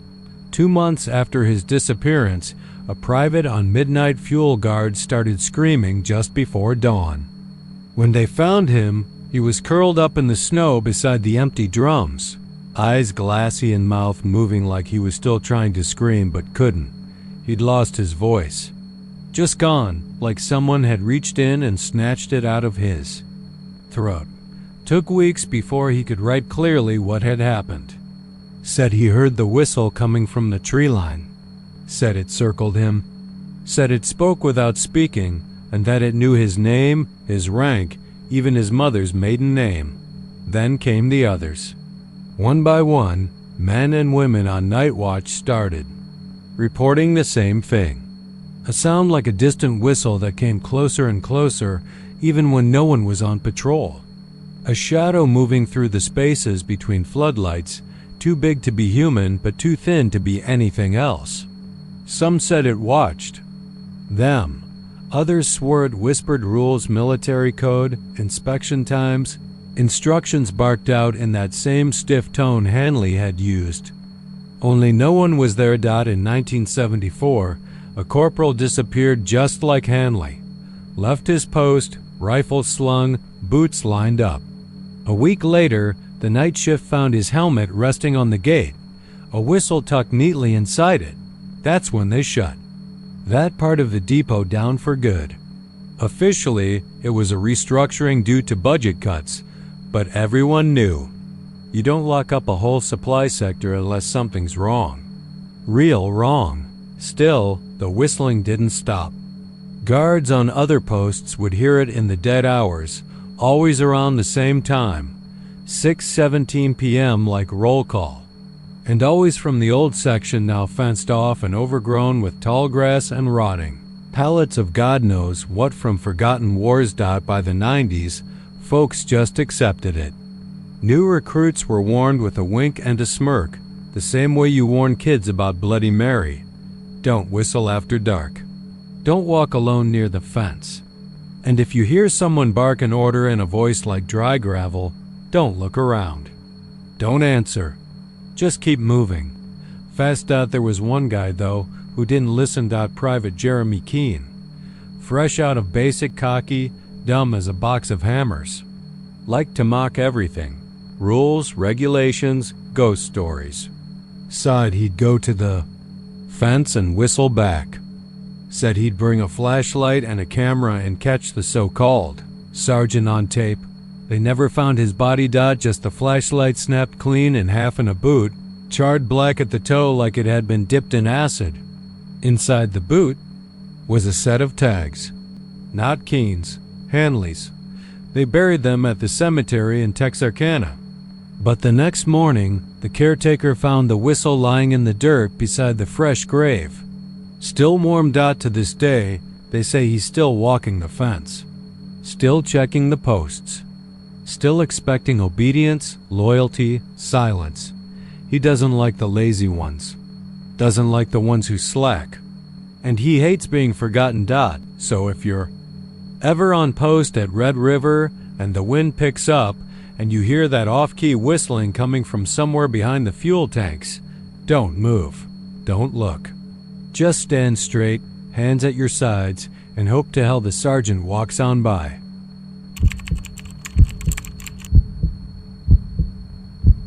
They said the sky was clear that afternoon, burnt orange and bleeding into the horizon like the last breath of a wounded soldier. The air tower at Kelly Field was running skeleton crew because the base was mostly retired now, more ghosts than men walking the old concrete. It still handled overflow training flights and occasional logistics operations, but even the buzz of planes had become rare. What hadn't become rare were the stories. And on October 12, 2004, they got a new 1-1. No one at the base would forget. Sergeant Mike Baird had worked the tower for 18 years. He had that kind of face you don't look at twice square-jawed, a little grizzled, eyes the color of black coffee. He didn't spook easy, but when he saw the blip on the radar, he felt something cold slide under his skin like a fish brushing. His leg in murky water. It wasn't scheduled. That was the first thing. Every plane in and out of Kelly Field was accounted for in a digital schedule as tight as a drum. This one came in low, slow, no transponder code, no coms, no call sign. Just appeared, heading for runway 16, like it had all the right in the world to be there. Mike radioed the approach tower, but they had nothing. Civilian ATC in San Antonio didn't see it either. It was just there, like a ghost skipping the line. Through binoculars, he watched the thing coast down like it was riding a silk thread.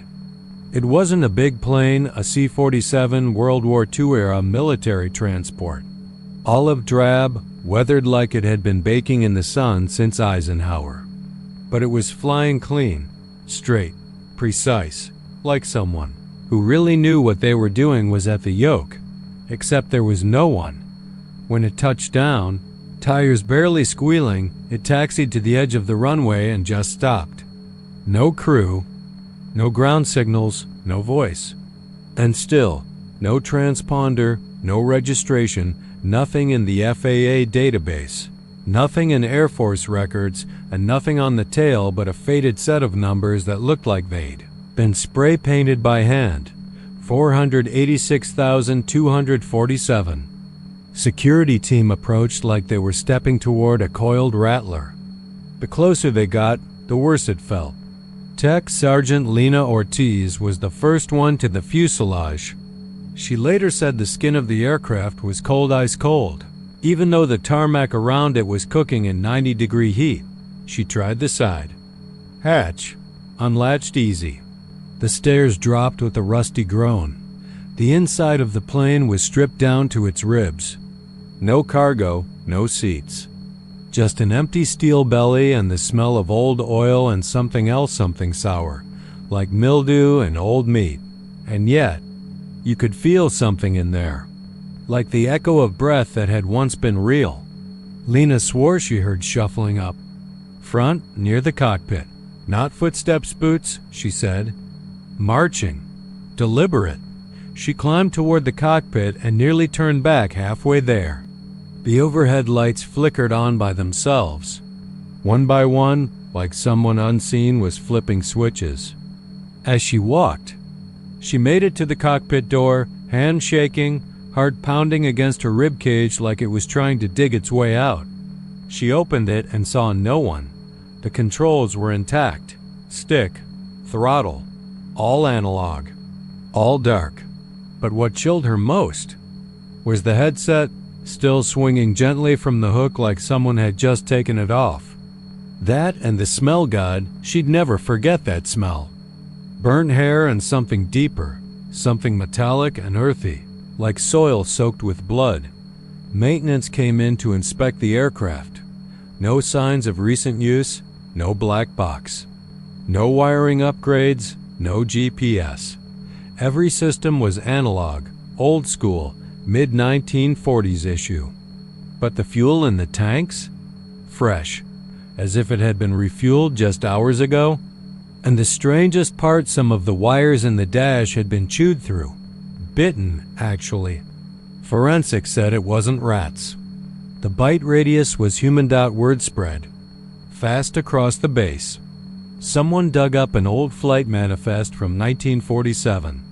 One of the aviation historians down at Lackland said the tail number, 486,247, matched a plane lost en route to Roswell, New Mexico. That plane had vanished over Texas airspace during a routine logistics run carrying classified material and 6 men from the 509th Bomb Wing. The official Air Force report said the plane was presumed downed in a storm over the hill country. Wreckage was never found. 6 names, all lost. And now, decades later, this plane shows up on an abandoned runway with no crew. No explanation, and a cockpit that smells like the dead. Over the next week, weird things started happening. Lights flickering across the base. Unscheduled power surges in the tower. 2 base techs went missing after logging late-night maintenance runs to the aircraft. They found one of them 3 days later wandering along Highway 90 barefoot and muttering about the man with no face in the navigator seat. The other never turned up. His car was still parked in Lot C, keys in the ignition. Driver's door open. Eventually, command ordered the aircraft moved to a hangar under lock and key. They brought in outside consultants. Paranormal experts, though. No one said the word out loud. One of them, a guy named Redman from some alphabet agency, said the plane was a residual object, a kind of relic that had slipped out of time and into ours. He said it wasn't supposed to be here, not anymore, and something. On board wanted to finish its mission, but no one knew what the mission had been. They posted guards on the hangar. 2 men rotating every 4 hours. One of the guards shot himself inside the hangar. Left a note that said, "It's trying to fly again. Don't let it." The other guard quit the military, checked into a psych hospital in Dallas, and hasn't spoken a word since. They finally decided to move the aircraft off base. But when the recovery crew arrived that morning, the hangar was empty. No sign of forced entry. Doors locked from the outside. Cameras glitched out between 2:03 and 2:09 a.m. and then just gone. Like it had never been there. Radar at a small airstrip north of Lubbock picked up an unidentified aircraft that same night. Descended from 8,000 feet and disappeared off radar 10 minutes later. No visual confirmation, no crash site. Just static and silence. They still talk about it around Kelly Field. The plane that landed itself. The way it moved, like it was being guided. Like something older than engines and steel was keeping it afloat. Every once in a while, a new airman swears they see something in the sky late at night, a dim light, a slow-moving shadow flying lower than it should. Some say it's still out there, finishing its run, waiting for the rest of the crew to come. Back aboard. And if you stand on the runway just before midnight and the wind's right, you might hear it. That low rumble. That long whistle of air across rusted wings.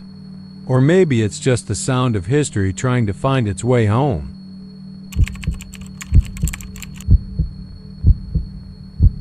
They say the echo in a rifle range is just the sound of gunfire bouncing off the walls. But that's not true at Camp Maxey, not anymore. Not since 1983. Camp Maxey, just north of Paris, Texas, started as a World War II training ground. And like everything old and forgotten in Texas, it didn't stay quiet for long.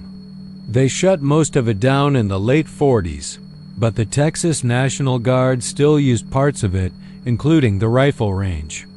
Concrete walls stained with the years, bullet-scarred wood frames, and rows of targets with hollow-eyed silhouettes lined up like condemned ghosts. Sergeant Harold Hal Jennings first heard it in the spring. It was late April, cold rain stinging. The back of his neck, and the other man had packed it in for chow. He stayed behind, wanted a little more practice. Hal wasn't one for superstition. Fought in Desert Storm, been shot at more times than he could count, and carried a photo of his dead brother under his Kevlar helmet. He thought he'd seen everything. Then the echo came. He squeezed off a round from his M16, clean shot.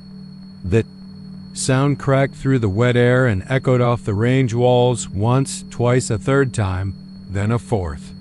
Except he hadn't fired a second shot. He looked down at the rifle. The chamber was cool. No misfire. No burst. But he heard it again. One shot, then 3 echoes. It didn't make sense. He stood there, confused, as the 4th echo drifted back again, quieter this time. But it wasn't quite an echo. It sounded different, gritty, like an older gun, one that hadn't been oiled in decades. And the sound didn't bounce like the others, it crept. He left early that day. Hal didn't say much to the other guardsmen about it, not at first, just kept hearing it every time he fired. One shot, 3 echoes, one of them. Off. The pattern never changed. Then, in May, during an overnight training exercise, the real trouble began. That night, the fog rolled in like a blanket soaked in dirty dishwater. The range looked like something pulled out of a Civil War photo gray, rotted, silent, private. Alan Vickers was the first to hear the voices. He'd been loading up ammo crates when he stopped, mid-step, and turned his head like a dog sniffing something strange. Hal was nearby, lighting a cigarette. "You hear that?" Vickers asked. "Nope." Sounded like someone whispering numbers. Hal listened. Nothing. Vickers shook his head and laughed nervously. "Maybe I'm just spooked." But later that night, he disappeared. Walked off during a patrol. They found him the next morning, sitting on the firing line, barefoot and shivering. Mud caked up to his knees. He was staring downrange like he was watching a parade only he could see. When Hal called his name, Vickers whispered, "Don't you hear him, Sarge? They're still firing. Been firing all night." They discharged him a month later. Psychiatric reasons. Then came the accident. During a live-fire drill in June, a recruit named Dawson collapsed after unloading a magazine. No one heard the shot that hit him. No one saw it happen. The round had gone clean through his shoulder. It was an old .3006 slug. Military issue, but not standard anymore, not since Korea. The autopsy report couldn't explain it. No shooter. No other weapon on site. But Hal knew. That fourth echo, that extra crack in the air, it had never been his own. The command ordered a full review, of course. But Camp Maxie was a ghost in government paperwork, a half-forgotten ruin in the brush. The Army said training would continue as normal. Hal stopped showing up. Couldn't sleep, couldn't eat. When he closed his eyes, he saw old soldiers walking the line, dressed in moldy fatigues, M1 rifles clutched in bony hands. Sometimes he could even smell the gunpowder-sharp metallic, like blood and iron, and the whisper of leather boots scraping old concrete. He tried to tell people. No one listened. Hal took his own life on July 4th, shot himself through the heart with an old Colt revolver he'd bought at an antique shop 2 weeks earlier. The gun was rusted but still worked. They found a cassette tape in his apartment, labeled Maxie. On it, nothing but 10 minutes of static and then a sharp pop, the crack of a rifle, followed by 4 distinct echoes. 1, 2, 3. And that fourth one gravelly slow, like a sound caught in time. Since then, Camp Maxie's range has seen fewer and fewer training sessions.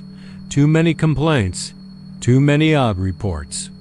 Whispers of drill instructors hearing fire at night, long after everyone's gone. Some say if you go there alone and fire just once into the stillness, you'll hear the other 3 cracks come back, and that last one will hit you somewhere deeper than the ear. It's not just sound, it's history answering back. It's the ghosts who never left, still aiming down their sights, still squeezing the trigger, still caught in that last long war that no one remembers. They say echoes fade, but not here. Not at Camp Maxie. Some echoes dig in. Some echoes bleed.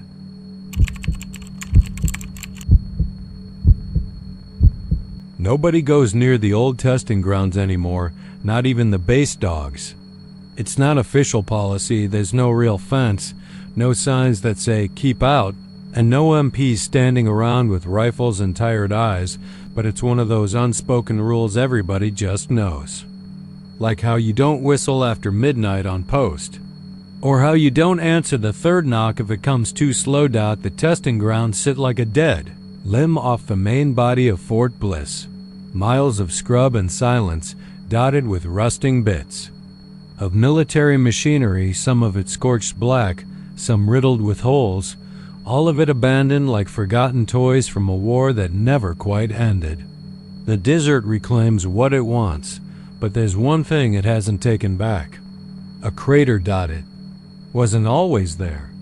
Sergeant Downey Wilkes swore up and down it just appeared one night in 1997 after a midnight artillery exercise, a kind of training run that was supposed to be routine. He told his buddies it hadn't been on the map that morning. Then he told his CO. Then he filed an incident report that somehow never made it to the archives. And then he stopped talking about it entirely, grew quiet, got twitchy, and put in for early retirement 6 months later. Died of a brain aneurysm at his kid's birthday party the next spring. The crater was small back then, maybe 10 feet across, just a dip in the sand. The kind of thing you could explain away as erosion or a sinkhole. But every year, it gets a little bigger, not by much. Just a few inches around the edge, like something yawning. The ground around it stays bone dry, no water ever collects in. The bottom, no wildlife wanders near, no birds fly overhead. People say when you're close enough to see inside, there's a hum. Not loud, just a faint, steady vibration in your ears. Like tinnitus, or a tuning fork stuck in your brain. Specialist Angela Reyes was the last person to go down into it, at least officially. That was back in 2006. She was one of those curious types, always poking into things that didn't concern her. Never believed in ghost stories or spooky military nonsense, as she put it. She drove out to the crater alone in a Humvee one night during a storm. The camera feed in her rig went fuzzy around 3:40 hours. They found the vehicle 2 miles away from the site, doors open, no signs of struggle. But Reyes wasn't in it. The only thing left behind in the crater was her field notebook. They say the pages were blank, except for one sentence written in a sloppy scrawl near the back. It's not a hole. It's a mouth. That notebook is locked up in the base archives now. Or shredded. Depends on who you ask. There are stories, always. Some say you can hear whispers if you stand close enough to the rim on a windless night. Words in a language no one understands, but your brain still tries to translate anyway, like gibberish filtered through a bad dream. Others claim they've seen things. Crawl out of it, things that slithered back down before the sun could catch them. Private named Jensen put a camera drone into it in 2011. Live feed cut out at exactly 112 feet down, which doesn't sound that deep until you remember the crater only looked about 30 feet across from above. The drone never came back. The next morning, Jensen was found sitting cross-legged outside his barracks, eyes rolled white, muttering something about the sleepers in the dirt and the bones that sing. He was discharged within the week, medically, quietly. I was stationed at Fort Bliss in 2019. I saw the crater myself. Not close, God. No, but from the ridge about a quarter-mile out. It doesn't look like much from there. Just a pit, like the land coughed and forgot to patch the scar. But there was something about it, something wrong. The wind didn't touch it. The light from the sunrise bent slightly over its rim. It looked darker than it should have been, even at noon. Like the bottom kept running away from the sun. They tried to fill it in once, back in the late 80s. Brought in trucks of concrete and gravel, tons of it. The fill was gone by the next morning. Just gone, like it had been swallowed. And the crater was wider. They don't talk about that anymore. Don't try to study it. Don't put fences around it. They just act like it isn't there. They let the maps lie. Every few years, a new CO gets curious, sends a squad out. It always ends the same. The crater's a little wider, a little deeper, and the curious ones stop sleeping right after. I left Fort Bliss last year. I still dream about the crater. Not often, just enough to ruin the month. I'll see myself standing on the edge, looking down. I don't know what I expect to see. I hope it's nothing. But sometimes in the dream, something looks back up. The last time, it smiled, and I woke up with sand in my sheets.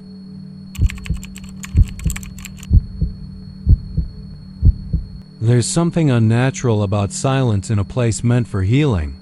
The kind of quiet that wraps around your spine like a cold towel fresh from the morgue. Fort Sam Houston's medical dorms had that silence.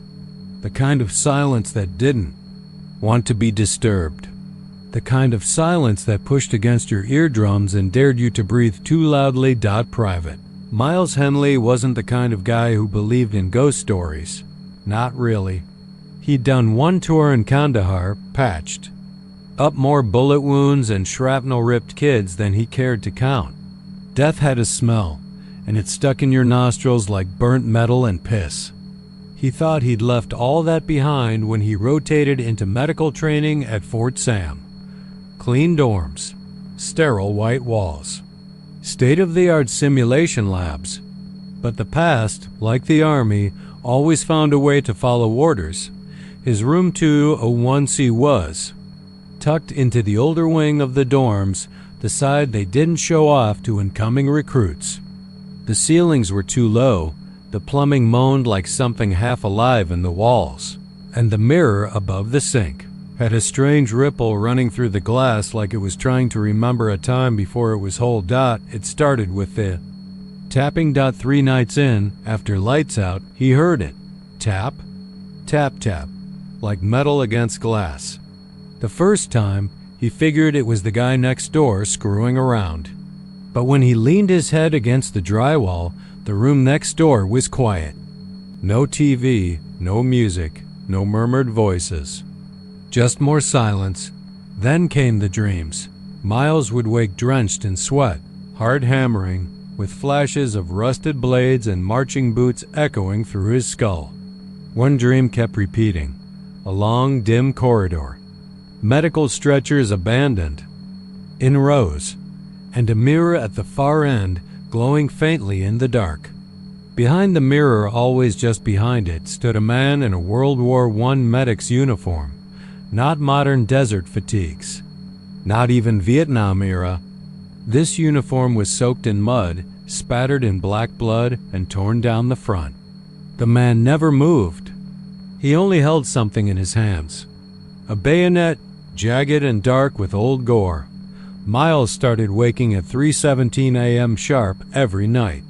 Like someone yanked a cord inside his brain and snapped him upright. And every time he'd look across the small dorm room to the mirror above the sink. And there would be nothing until the 4th night. He didn't fall asleep until nearly 2. Kept the bedside lamp on too. Didn't help. The dream still came, stronger now, more real. The man in the mirror stepped forward this time, not out of the mirror, just closer.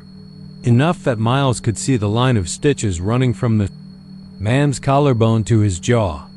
Enough that he could see the way the bayonet glinted like it was wet. When Miles woke up, the lamp was off, and the mirror was fogged, though the air was dry and cold. He crossed the room slowly, barefoot, heart galloping. He wiped the fog with his palm and stared at his reflection. Nothing out of place. But then he looked closer, right at the base of his own neck. A faint red line ran from collarbone to jaw, barely visible in the glass. He turned and checked his real skin. Nothing. He looked back. The line in the mirror was still there. Miles didn't report it. How could he? Sir, there's a dead medic living in my bathroom mirror and he gave my reflection a scar. Wasn't exactly going to fly with the CO. Instead, he started sleeping in the common room. But even there, the dreams came. Even without the mirror nearby, the soldier followed him. By the 7th night, something had changed.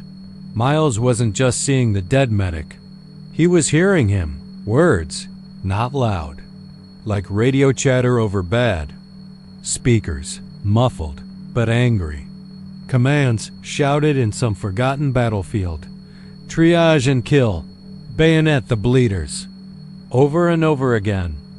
the voice drilling down into his ears and staying there long after he woke up. One night he couldn't take it anymore. He returned to 201C just after midnight, a bottle of whiskey tucked under his arm, heart thudding with grim resolve. He was going to smash the mirror. That was the plan. Break the damn thing and be done with it. Whatever was inside, it couldn't stay without a window. He flipped on the light. The room looked normal. Neat bed, desk covered in textbooks, whiskey bottle. On the sink, the mirror glared at him like a silver eye. He raised the whiskey bottle and swung. The glass shattered in a burst of cold air that smelled like antiseptic and rot. Not glass smell. Not air freshener. No, this was hospital stink. Like a trauma. Bay full of dying men who never made it out.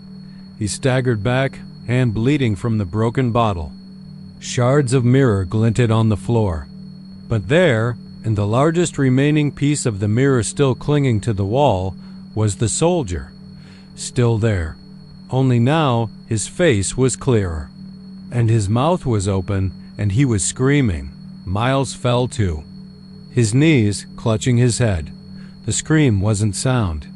It was pressure. Like 1,000 dying lungs exhaling grief all at once. His nose bled. His eyes wept. The light flickered dot and then it stopped. Miles woke in the medical bay 2 days later. They said he'd collapsed from dehydration, nerves, stress. He didn't argue. He was discharged from the dorms and reassigned to outpatient duty.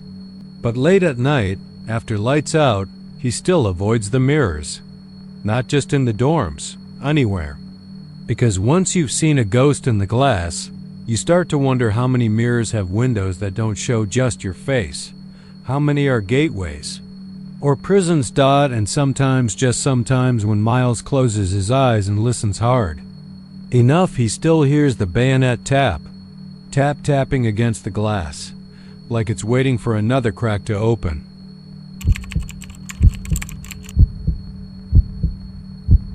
Back in the flat dust bowl of the Texas Panhandle, where the wind never shuts up and the land feels too wide, there's a forgotten place just outside Amarillo. The kind of place kids dare each other to visit after dark, and grown men pretend. Never scared them as boys. Most of the base is gone now, just pieces left behind like someone started erasing it but never finished. Rusted fences, broken windows, cement cracked like old bones. The weeds don't grow right out there either. They twist. Everyone calls it the Amarillo Air Base, but its real name was Amarillo Army Airfield during the war, later Amarillo Air Force Base when they started training bomb crews. Thousands of young men passed through, most of them never came back. The base shut down for good in the late 60s. The buildings were bulldozed or just abandoned, and the government stopped answering questions about it long before then. But the locals, they never stopped whispering. The story most folks don't tell out loud is the one about the uniform. Not a ghost story, not exactly. Ghosts moan and float and scare you a little before leaving you be. This thing has weight. A cold, leaden memory baked into concrete. It started when a crew from Amarillo College went out to survey the site for a vocational expansion back in '94. They brought in backhoes and cement saws, figuring they'd cut a few old slabs and start fresh.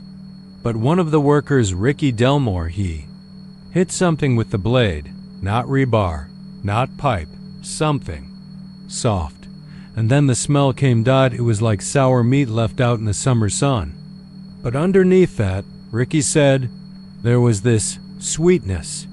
Not pleasant. Thick, sickly. Like a funeral home carpet soaked in perfume and rot.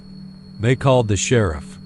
When they pulled the slab up with a forklift, they found what looked like a body, or what was left of one, buried in cement. Uniform and all, not bones. Not entirely. The fabric hadn't decayed like it should have. Patches of it looked new, blue Air Force dress blues, dull silver buttons. But here's the thing, The buttons had no insignia, no name tag, no dog tags, and the face was gone. Not eaten or rotted, just gone, like something took the identity and left the shell. They halted the construction right away, covered the site with a tent. But it was already too late. That night, Ricky couldn't sleep. Said he kept seeing the shape of the man, or what he thought was a man, standing in the corner of his room, not moving, just watching. He turned on every light in the house, but every time he shut his eyes, the silhouette was there again. A dark spot behind his eyelids. After 2 nights of no sleep, Ricky drove his pickup into a culvert off Highway 287. His wife said he hadn't been drinking, said he hadn't spoken in hours, just kept muttering something under his breath, like a prayer, or maybe an apology. Then the others started seeing it too. Not just the construction crew, janitors at the college, a security guard at the site, even some local teens who snuck out there to party. Same description every time. A man in a uniform that didn't match any they'd ever seen. No eyes, no face, just the uniform, and something about the smell, like wet cement and old blood. The kids quit going out there after one of them, Chanel Watkins, 17, wandered away from her group and was found half buried in the soft dirt near the ruins. Hands scraped to the bone like she'd been clawing at the ground to get away from something. She never spoke again.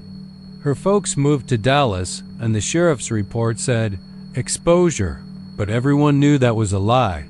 There was a janitor at the college named Elwood Creighton. Old guy, worked nights. He'd been stationed at the base back in the 50s and limped from a bad fall on a hangar ladder. Folks say Elwood was the one who started telling the real story. Said back in 58, there was a boy named Private Connolly, fresh out of boot, scared of everything. Rumors went around that Connolly caught the attention of a superior officer who ... wasn't right. Tall man, cold, always wore a pressed uniform that didn't match the rest. Connolly disappeared one day. During physical training, MPs were told he'd gone AWOL, but some of the guys started noticing the weirdest damn thing. This strange new figure wandering the hangars at night, too still, like a wax dummy that moved when you weren't looking. Same uniform, same blank face. Then more men went missing, not a lot, one every few months. Always the young ones, nervous, shaky, and always right before they shipped out. Officially they ran off, or transferred. But Elwood remembered the smell in the barracks, sweet and sour, like something had been scrubbed with bleach and candy. He never said anything at the time. He was too scared. Until the base closed down and time made him brave enough to talk. Elwood told all this to a history professor at the college, Dr. Kent Morris, who was writing a book about military bases in Texas. Kent recorded the interview, played it once during a lecture, then locked it away. That night, Kent's wife found him sitting on the floor of his office, eyes wide, whispering over and over, "He's still there." And the walls, and the slab. Kent was committed to a psychiatric hospital in Amarillo, still there today. Refuses to wear anything blue. Now the ruins are still there, but no one goes near them. The city fenced it off, not that a fence would. Stop whatever's out there. And every now and then, every few years, like clockwork, someone sees it again. A figure standing perfectly still on a slab of cracked cement. The uniform sharp as if it was just issued. No name, no rank, no face, just standing there, where the wind screams louder than it should. The soil under the base won't take to grass, and dogs refuse to walk near it. Phones die fast when you step inside the perimeter. GPS stutters. And sometimes, if you get too close, you'll feel it before you see it. That sickly sweet smell in your nose. The kind that makes your mouth water, even as your stomach turns. Some say the uniform belonged to the officer. Others say it belonged to Connolly, buried alive in some cruel punishment that the Air Force quietly erased. Or maybe, just maybe, it's something older. A thing made of war and discipline and silence. A thing that wears the dead like clothes. But everyone agrees on one thing. The uniform's still down there, beneath the cement, pressed into the foundation of a forgotten slab, waiting. And if you're stupid enough to go looking for it, you better not wear blue.